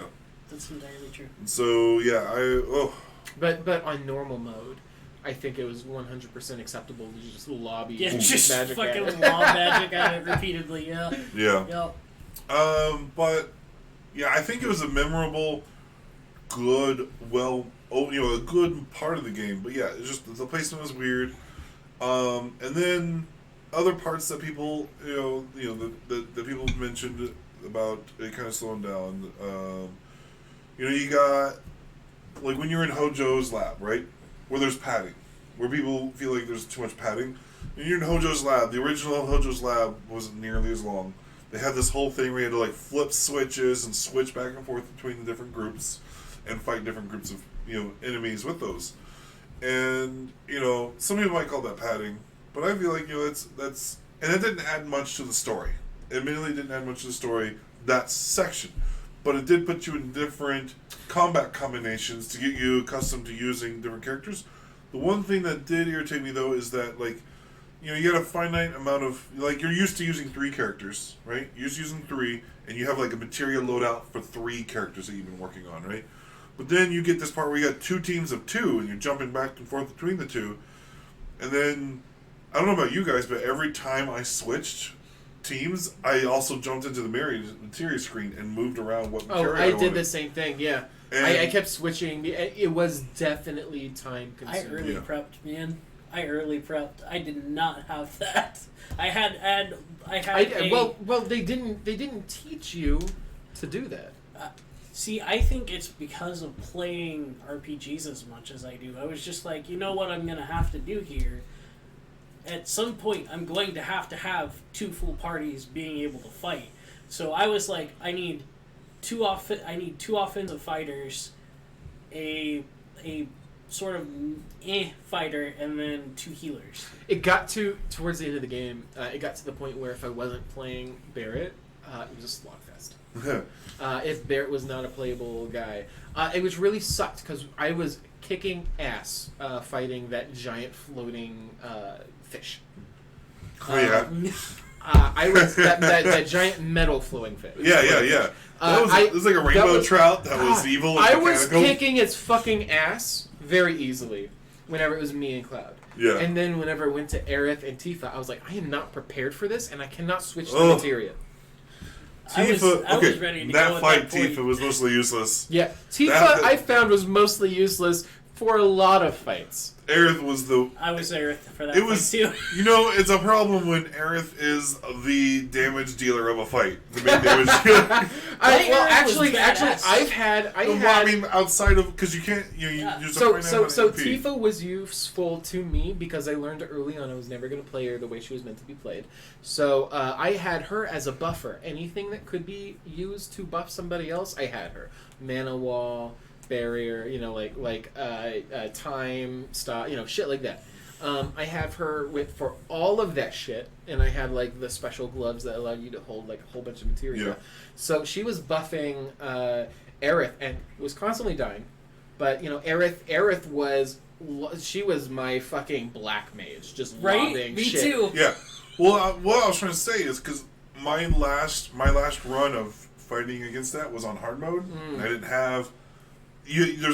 Now, when it comes to magic, she is the best at it because she has an ability, like an innate ability, like Soul Drain or something, where she'll deal some damage and heal MP. Right. And she heals like 8 or something MP each time she does it. But it's a lot. I mean, given your maxims, that's one spell oftentimes. Yeah, that's one minor spell. One minor spell. But otherwise, you can't just lobby spells over and over again in hard mode. So fighting against the fish in that one and not being able to rely on her spells, that was a really long fight of just trying to stay alive and just chip away with the little and like it constantly be soul going drain, basic inward, attack, soul drain, basic attack. That was a arcane beam. Yeah, that was unfortunate battle that I don't think like a lot of people might have been prepared for.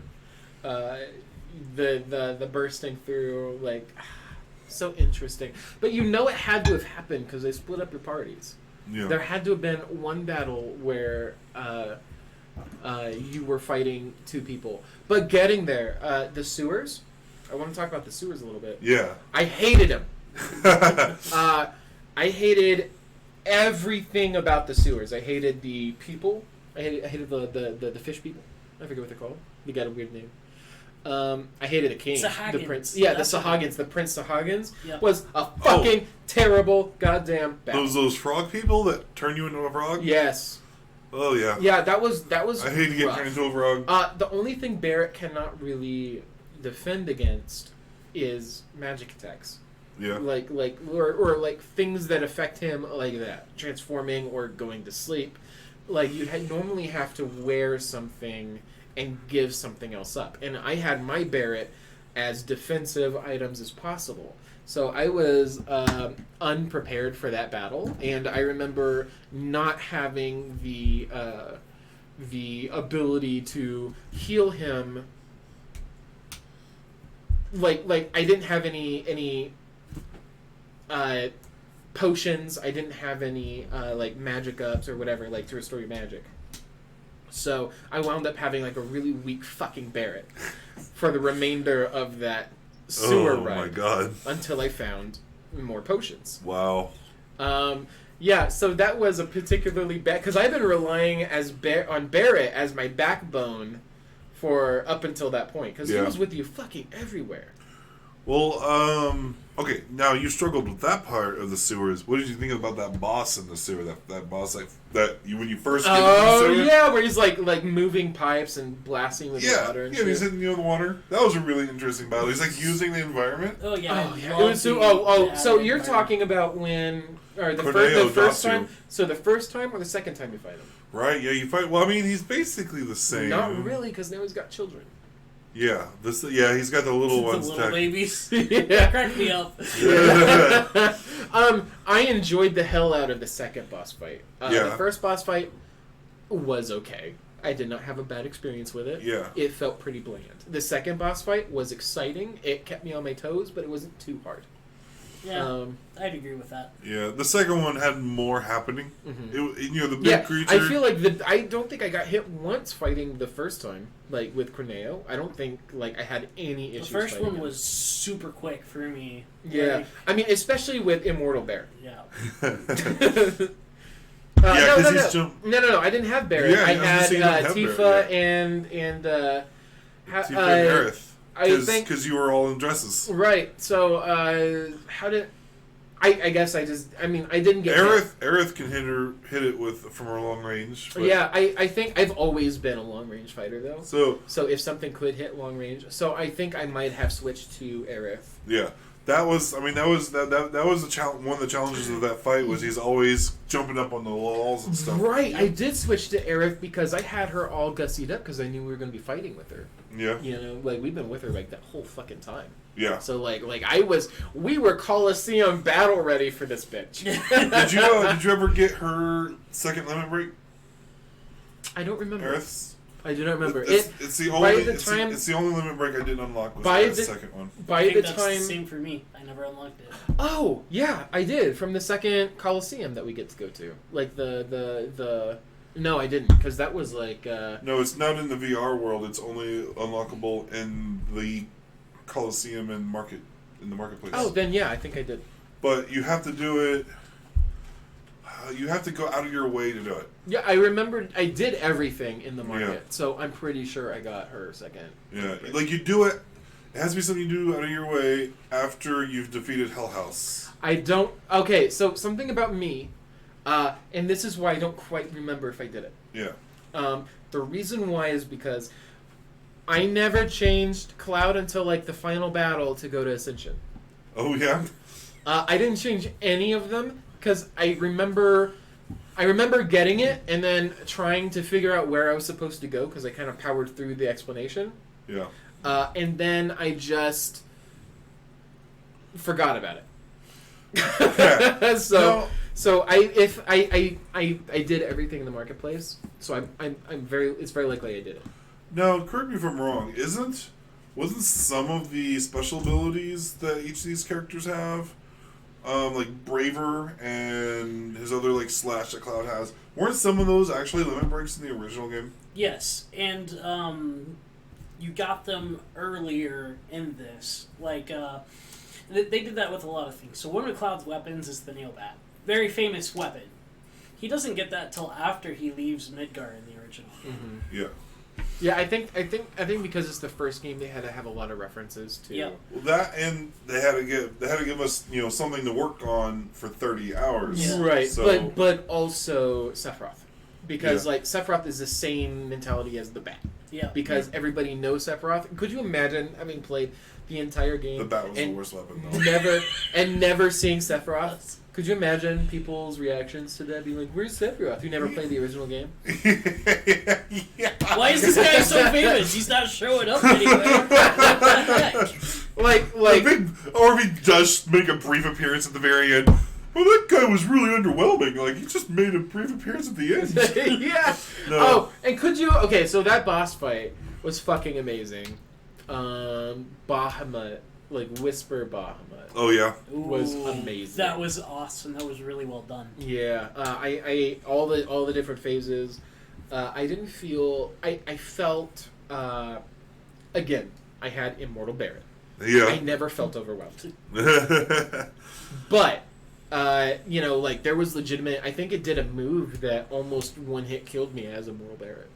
Did you ever beat Bahamut, like actual Bahamut in the VR world? Yeah, And unlock him as a that was usable literally the last thing I did was just do the VR stuff, and it was a bitch. Yeah. It was tough with Immortal Barret. I think defeating the summon Bahamut to unlock him was more difficult than fighting Sephiroth or the Destiny beings Yeah, and all that. yeah, I would agree with that. I think, yeah. Now, I haven't done the secret boss yet. That's the only battle I have not completed is the secret boss. Oh yeah. Did you ever wind up getting Chocobo and Yes. And Moogle? Yes, I have all the summons. I have every summon. I even got like all the DLC summons. I got the Cactuar and Were those worth having? at Cactuar? all? Carbuncle was pretty cool. Okay, so I loved visually Cactuar. Yeah. Yeah, I did, and I really, really wanted to like him. The visual representation of Carbuncle threw me the hell off. Oh, the little cat, little puppy. Okay, let's talk about the summon system for a second, right? Because in the original It is game, a weird fucking. they completely changed how summons work. Yeah. In the original game, using a summon was like using thunder. It was like any other ability. Only I think it used up some MP or something. Yeah. Is right. Yeah. I think. In this game, you can only use summons like in some fights, or if you're having if the game detects that you're having trouble with it. And I haven't sat down and read the specifics, but I did figure out the more powerful the summon, the less likely they will be available to come to your aid. Like Bahamut only comes out if it's a really challenging fight. I don't know but if Ifrit is easier to get the show. I don't know Carbuncle's if that's real easy. true because It is. once you no matter what you're playing, if you're able to summon Ifrit, then you'll be able to summon Bahamut if he's Nope. attached to another character. No. That's the way it worked for me. Yeah, that's the way it worked for me.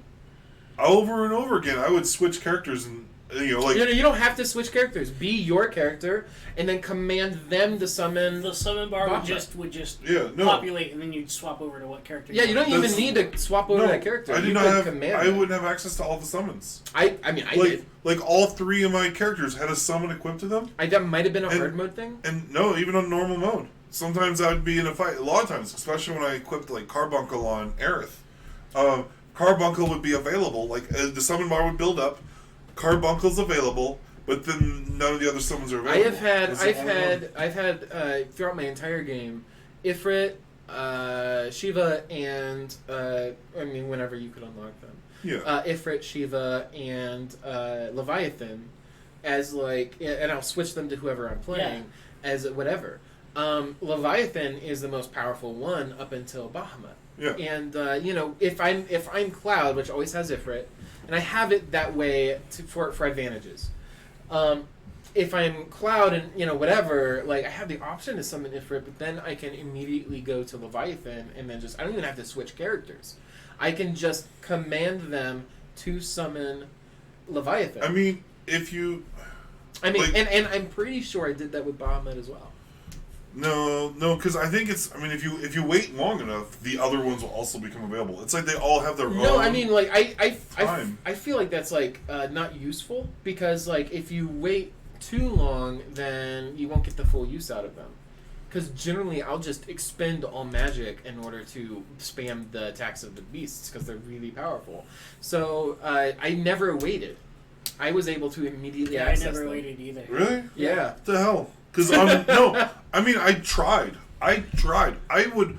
I don't know how many times I had it to where I could summon Carbuncle. I know. Could not summon Leviathan. Could not summon. It could be Bahamut. that the level. It could be just the way we differently equipped things, because like I know that I was always fully stocked.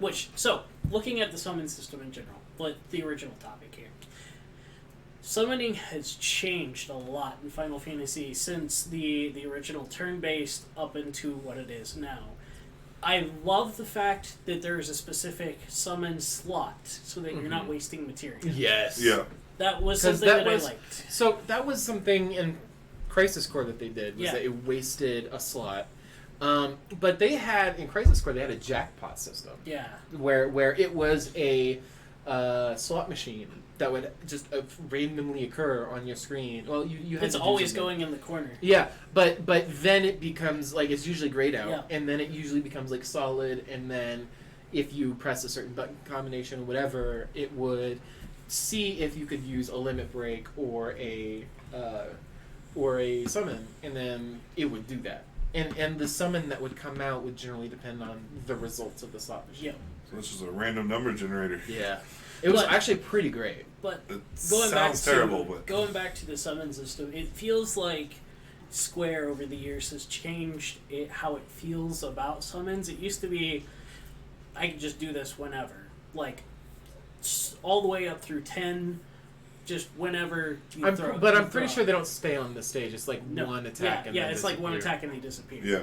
And then after that, And in some games, only one character is able to use summons. So So they're then- the summoner. like in 13, you have one summon that gets assigned to a specific character that you only get a certain amount of use of.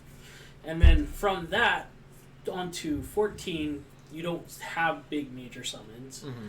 Onto 15, where Could you imagine if 14 had big major summons? Oh my gosh. She's so broken. but onto 15, where there's plot elements that's tied to these summons, and they only come out in specific situations. They continued on with that, in which, like, I only felt that I ever had a summon situation in 7R whenever there was a boss fight, essentially. You know, it's weird because, like in my game, I could get Carbuncle to show up during a really basic fight. See, I didn't have access to them, though. I had Cactuar for a long time, and I never used it. I used it like once or twice. Yeah. I used it 3 times. Dude, like I could be fighting like and- two and- generic robots, and And they I will was show up. able to access the bigger, like, Leviathan from Cactuar. Now I don't know how. I only used Cactuar one time just because I was curious about it, and I was like, I didn't care for it. It wasn't. It. I think you're right. Carbuncle is Carbunk is probably the best one of the 3 DLC to use because Yeah. it's more specialized. Yeah. But because if you have access to other summons, I mean, like that's something that only will help you early in the game. Yeah. You know, those 3 DLCs. I don't know. I have no idea why it wasn't working out for you. Like, Yeah. it works out for us. You I know don't what know. worked out for me? What? Well, it didn't actually quite work out. At the beginning of the game, whenever you get your apartment, I don't know about you guys, but I tried to break into Tifa's room several times. I did too. Cloud's like, no, "Let that's me just in! weird. Let me in! But then the Cloud is like, no, that'll be weird. Yeah. Cloud is weird. Like another issue I don't like Cloud in the game all through the whole game is he doesn't react in ways that I would react to things. Yeah, that's true. I mean, honestly, I could see myself reacting, like, especially in the heartbreaking scene of Barrett's daughter being missing. I I would react that way. I would be angry and erratic and bipolar and just needing to do anything to try to work, to feel like I'm doing something that matters in finding my daughter. Yeah. And that's a reaction I could have. Cloud's reaction to that is just total silence and just staring at Barrett as he's falling apart. I don't know that he knew what to feel. I mean, yeah, but Cloud is stoic at all times. I've never once agreed with that kind of I'm not saying it's a good thing or bad thing. Mm-hmm. I'm just saying, his personality is very stoic. And everybody knows he's an asshole. The other part of it is he believes he's entirely a different person at this point as well. Yeah, he does think he's Zack. He doesn't know who he is. He thinks he's supposed to feel a certain way. He thinks he went through, because Cloud has never been through the soldier program. He was just an infantryman, so he never even did that. He wildly. I guess you're right. There's a reason he's emotionally stunted, but even in the original game, like Crisis Core, he wasn't that. I mean, in the flashbacks of him hanging out with what's her face, I feel like Tifa. What happens to Cloud is in Crisis Core he has his normal character development if he had nothing that impeded his ability to grow as a person, and then once he ends up in Midgar, between that point he's had so much of his own personality just ripped away from him that he thinks that he has a callous feeling because he feels like he is a person that's been through a war. He's taken out Genesis. He feels like he's a part of this whole thing that he was not a part of. I would agree with that if Tifa acted like there was anything wrong with him. Tifa confirms everything that Cloud believes about himself. That was one of my other major issues with Tifa as a person is there is visibly differences in his character, and Tifa never says anything about it until late in the game. And she's like, "Yeah, I kind of knew that something was up with him, but." Yeah, it was jarring for me because I knew it's not like this is the very first time they ever released Final Fantasy VII. Yeah. They had already released Crisis Core. Yeah. And at this point where I started getting frustrated with it, we had already known that they confirmed Zack. Yeah. So we know that Crisis Core, at least in some parts, happened. I mean, it had to have for Cloud to feel like he does. Yeah. So, it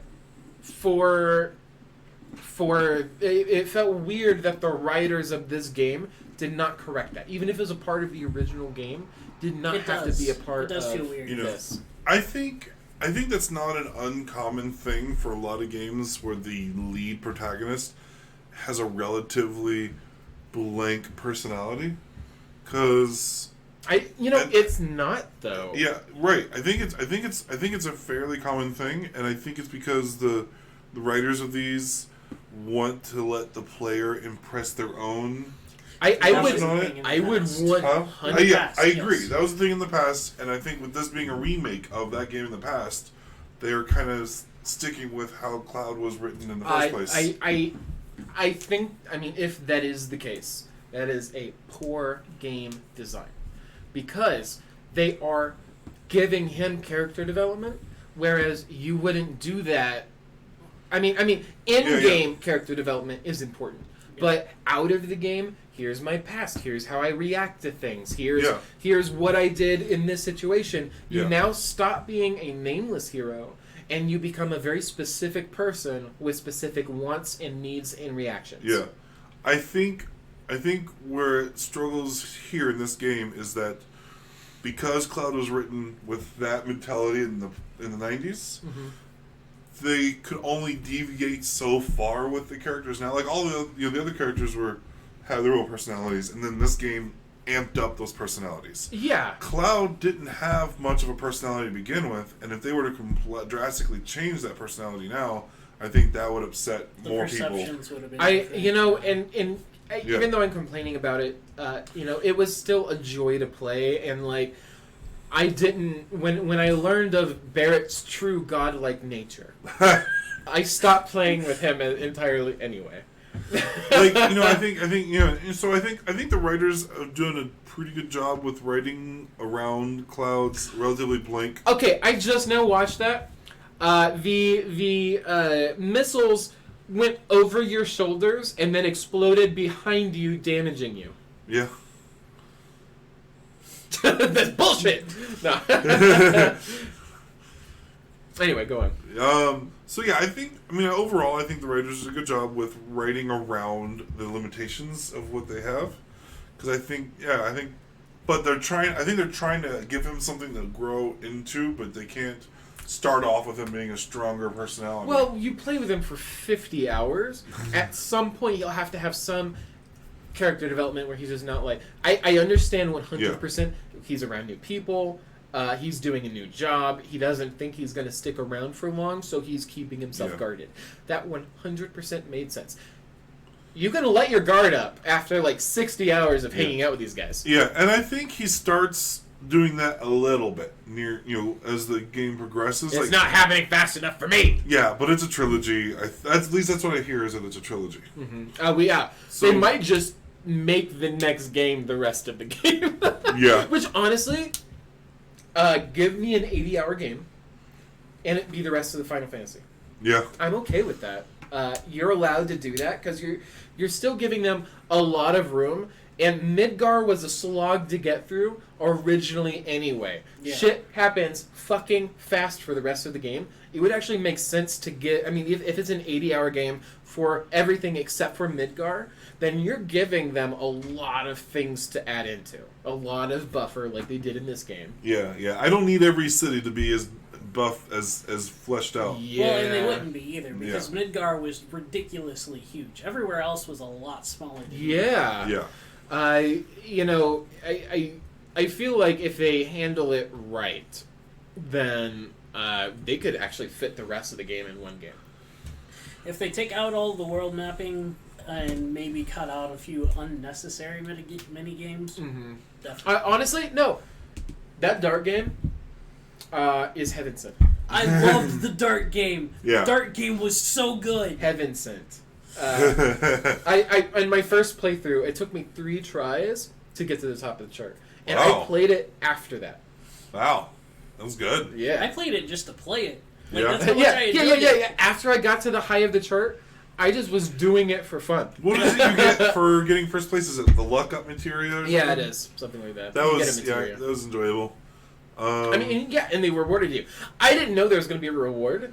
I was just like, I want to be number 1. Yeah, same. I did it exactly. I was like, F you, Wedge. I'm going to be the best. Yeah. What the fuck, Wedge? What business do you have being number 1?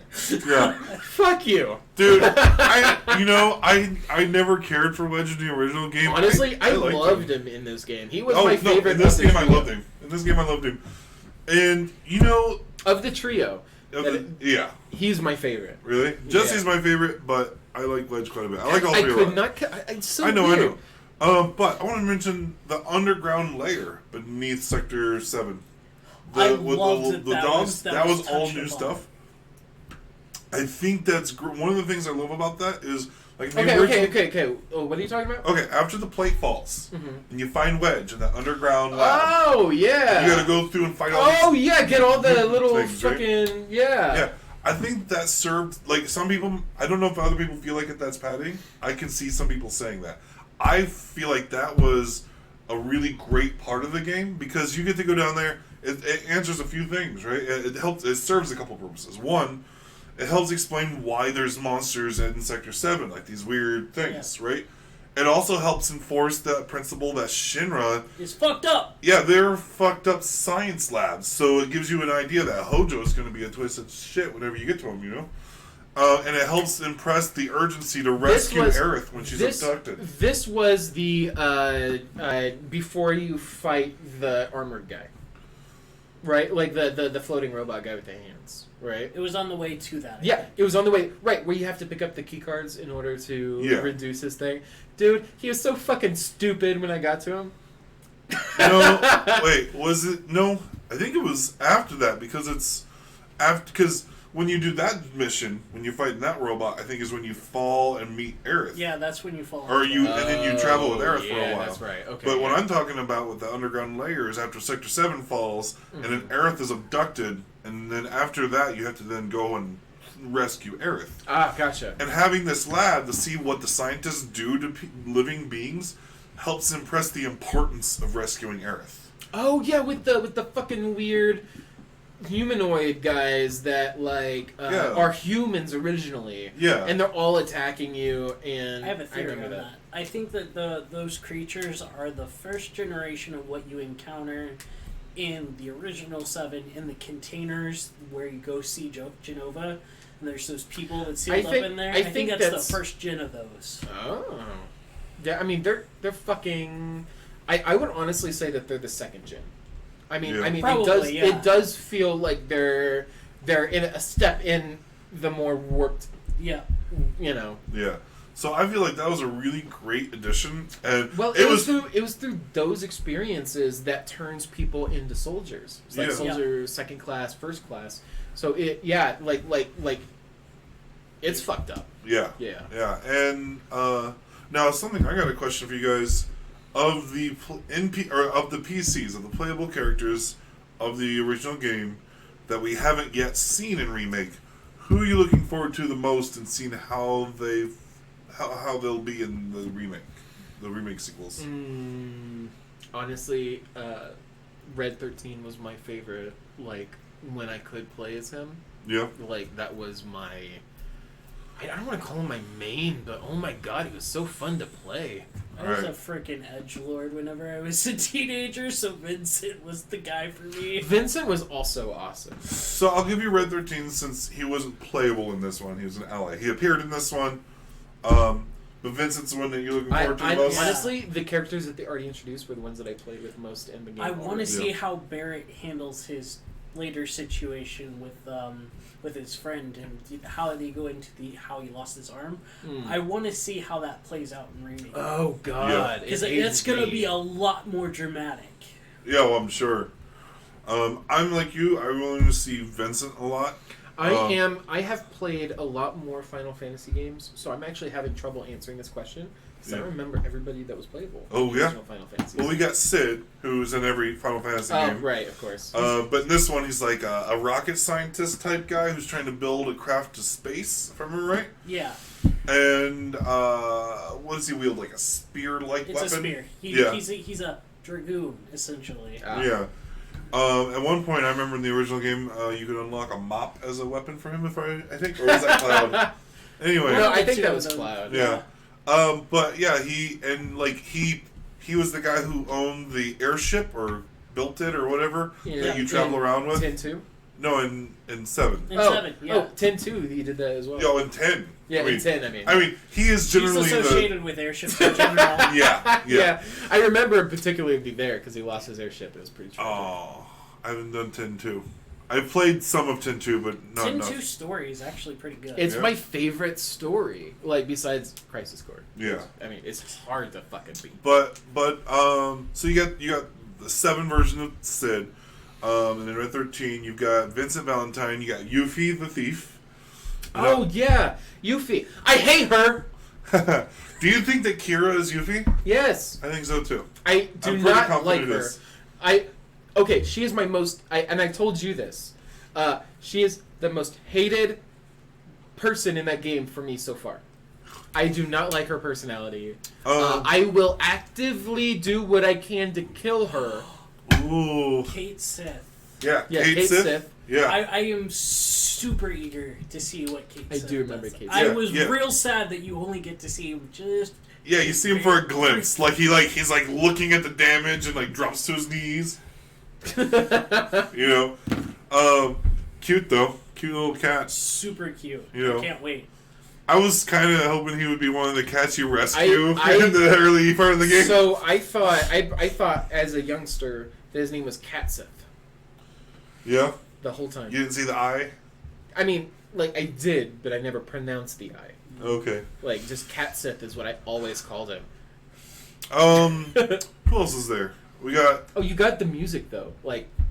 Kate Sith's music is awesome. Like, Yeah. like if I had an opportunity to put it on... The remake score is all so good. Electric Chocobo, Ballad of the Electric Chocobo, whatever, is that or Kate Sith is the two ones I always put fucking everywhere. Dude, I was looking forward to finding more jukebox Yeah, tracks. Me too.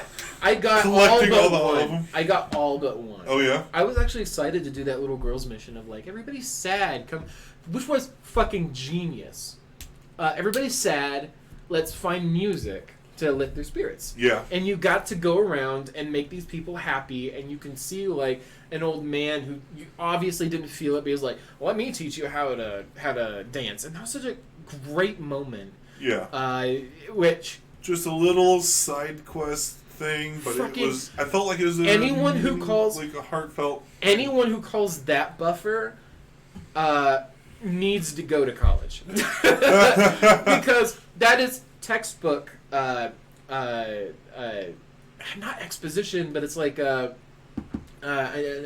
like on the tip of my tongue. It's like world building, you know, like Yeah. like you are falling in love with these characters. It's reminding, it's humanizing them. Yeah, it's bringing the humanity to it. Right. It is Yeah. it is making it obvious what you're fighting for.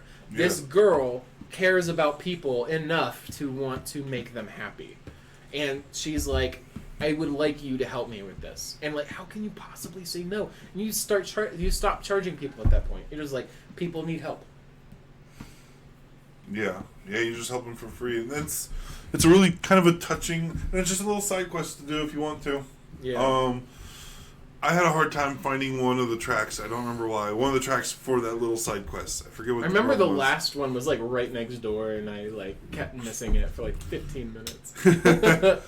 But, have we named off all the original characters from the game? Yeah. I can't think of anyone else. The only extras that You don't can't get forget to, about the secret character Sephiroth. the only characters that you don't get to interact with in 7R is Yuffie, Vincent, and Kate Sith. Okay. Just those three. Instead. And Sid, yeah. And Sid. And I suspect Kira is a fake name for Yuffie. See, I didn't give that any thought until you mentioned it, but now it makes total sense. Yeah. It makes Be the total angel sense. of the slums. I like Yeah. the old lady, but that the second she's spouting fucking nonsense about Avalanche to people, and then they expect us to like her, fuck you. No. Fuck you, Square. You're talking about Kira or the old lady? Kira. Okay, yeah, no, you're not supposed to like Kira for a while. It's a character thing. Like, when you meet her, she steals from you. No. They're asking you. No, when you meet her, she's spewing bullshit at you. Yeah. At a Yeah. time where it could not have been worse for Barrett because he was mourning the potential loss of his daughter. Yeah. You're And, right. and She's- there is no way they can recover from that. If she is Yuffie, there is no possible way I will ever like her. There's nothing they can do with her story to make that less heartbreaking. I can see where it would be Yuffie, though. It would make total sense, especially with the whole Wutai thing. Yeah. Throwback to that. Yeah, Like, yeah, she mentions Utah, I think, at some point, Yeah. and then she does, like, the little dance thing. You know, she has Yeah. kind of a perky personality. Yuffie always had a person... Yuffie would do, like, a little dance move. Yeah. It felt like I that. liked Yuffie in Crisis Core. Yeah. You know, you got to interact with her a little bit when you go to Utah. Yeah. But she's a thief, you know? Right. And But she's, I got the impression she was a ninja. Something both. like that. I mean, in bit Crisis of both. Core. Yeah, a bit of both. But she was way more likable in I mean, Crisis Core. they kind of go together. Yeah. I think the reason why, like, if you was to put yourself in Yuffie's spot with her experiences up to that point, it makes sense that she's completely anti-Avalanche and all of that stuff. But Also, it does come at a kick in the nuts every Yeah. point in the game. And she doesn't know the truth, I don't think. Yeah. I think she, well, it doesn't matter. She's just spewing Because- stuff to try to make money. Right, to make money. It was purely greedy decision. She didn't care who it hurt. Right. And she spouted it as if it was actual truth. And that's how she is in the original game up to a certain point. Yeah, I don't know. I did not like her. It's a kick in the dick. I don't remember not liking her in the original. It's a total kick in the Oh, dick. I absolutely hated her in the original. Like, I hated her in the original, too. I wanted to hunt her down and murder her in the original. And then we get some like really sad story, and I'm like, well, maybe she's not all bad. You know, I don't think there's a possible sad story that would make me forgive her for what she did to Barrett. I could do without Yuffie, just in general. Just Yeah. I mean, she wasn't ever one of my mains. To be, I am a little sad that you can't just swap out, like, even though it doesn't make sense. Like, cutscenes can happen with the characters they're supposed to, but you could just have Aerith as a fighter. I'm hoping that in the next game, you're not stuck with explicitly who it... Because I think in the original game, in all of Midgar, you don't get to choose who your team is. You don't get to choose your team, I think, until you get into the open world, right? yeah, it's not until you leave. Could Midgar you imagine an until open world of this, like, fucking traveling from place to place? It would be so much data, though. Like, from the perspective of technology, holy crap. I don't think so. If they do it in a way that seems open world but really linear. Well, by the time it comes out, we're talking next gen. We're talking about Xbox PS5, Series no X. load screens. Are they going to re-release Remake as an HD remaster for PS5? It would be in HD, but it'd be. It's already in 4K. Yeah. You really wouldn't need to. They just need to scale it And back up. and it's supposed to be backwards compatible. PS5 is supposed to play PS4 games, so you should be able to play this on a PS5 honestly, as it is. I think that at this point in technology, it would be hard to. I mean, like at this I point, actually still fully imagine they're going to probably port it to the PS5. yeah. I feel like I'm sure they will. Too. But I don't know if there'd be so much of a significant difference unless they It'd be faster load times. Yeah, unless it becomes... Well, that's going to be true whether it's the PS4 version or the PS5 version. Well, maybe. We'll see. Because but they yeah. played the PS4 version of Spider-Man, not a special version of Spider-Man. I know. On the PS5, and it was faster. Yeah. But we're also talking in the age of 8K and not 4K. Well, okay, so I 100% believe you can't even perceive true 4K with your eyes. Yeah. So, like, at this point, 8K is just like you have it to say you have It's it. the flag to put on the moon. Yeah. Like, Look what we have accomplished. There's no real purpose to it except Yeah. to add a little bit more money It's to people's wallets. like the hertz of like having like 120 versus like 60 and all of that. Yeah. There's a line in Les Mis that I love. It's like, you look weary, let me lighten your purse. That's how 8K feels to me. But yeah, so but yeah, what I'm getting at is the sequels are going to be next gen, so we're going to have better hardware that's going to be able to process this large information. I almost wonder if part of why they had to break it up is because they needed next gen before they could go open world with this kind of detail. I'm not sure. But I think that'll be a happy coincidence. I don't think that was intentional. They haven't been open world in so long. Even 15 was limited. Yeah, worlds. most But Final that's Fantasies PS4. weren't. Like the second they went to 3D, it was very linear. Well, it really happened after 8 and 9 is open world. After 9. Yeah. After 9 is whenever they 15 was started super open world, 2 open world. It's like I never knew what to 15? do. Yeah. I never knew 15 what to to do. me was open world at the beginning and then very linear at the end. Yeah, it was. Well, I mean, like there was so much. It felt like I didn't know what direction to do originally. Like it was such a slow startup. It felt too open world. 10 doesn't feel like it. I don't remember 10 being No, too linear. no. 10 was super linear. It was Yeah, like yeah. it was. You go down this hallway that looks pretty and looks open world, and then you fight a whole bunch of random encounters on the way. Like they gave you a ship where you could travel around, but you couldn't like fly the ship where you wanted. Right. It was a linear path. And then the place that you went to was linear. Yeah. Yeah. So, You could I guess so, because you could change where you wanted to be. yeah. Like, it wasn't like a chapter just like in this Yeah, remake. yeah, you it's have to not do something just like- Uncharted. yeah. But you gotta... But yeah, you could jump from one zone to the other easily. after a certain depth of the game. And But I I would be guess- okay with true open world Final Fantasy VII. I miss open world Final Fantasy. I'm not gonna lie. I like the feeling of. How did you choosing feel where about it was 13? going. Oh, look at those! That's a discussion. I enjoyed 13. 13. I love. I really 13. enjoyed Lightning Returns. I love 13. I love the story of it. I have problems with it, but that is a soapbox discussion. Yeah, that is another thing. He's like, I can make a whole other video about that conversation. Speaking of, I think this is a great place to end this. You think episode. so? Yeah, I think it's pretty good. I really enjoy you guys coming up and hanging out with us while we are chilling Nerding out on- and just Thanks for having me. yeah, Yeah. no I appreciate problem. Yeah, yeah. I'd I like to just have you. enjoy having you here. Yeah, I'd like to have you on some more of our content too. I'd be down. Sweet. Awesome. All right. Well, please like, subscribe, and can you please remind people what you do and where you do it at? I frequently stream retro games. I also do D&D on the weekends. You can find me at twitch.tv/Vaeldus. That is VAELDUS. Awesome. And again, that'll be in the description below as well for you to be easy to follow. Yep.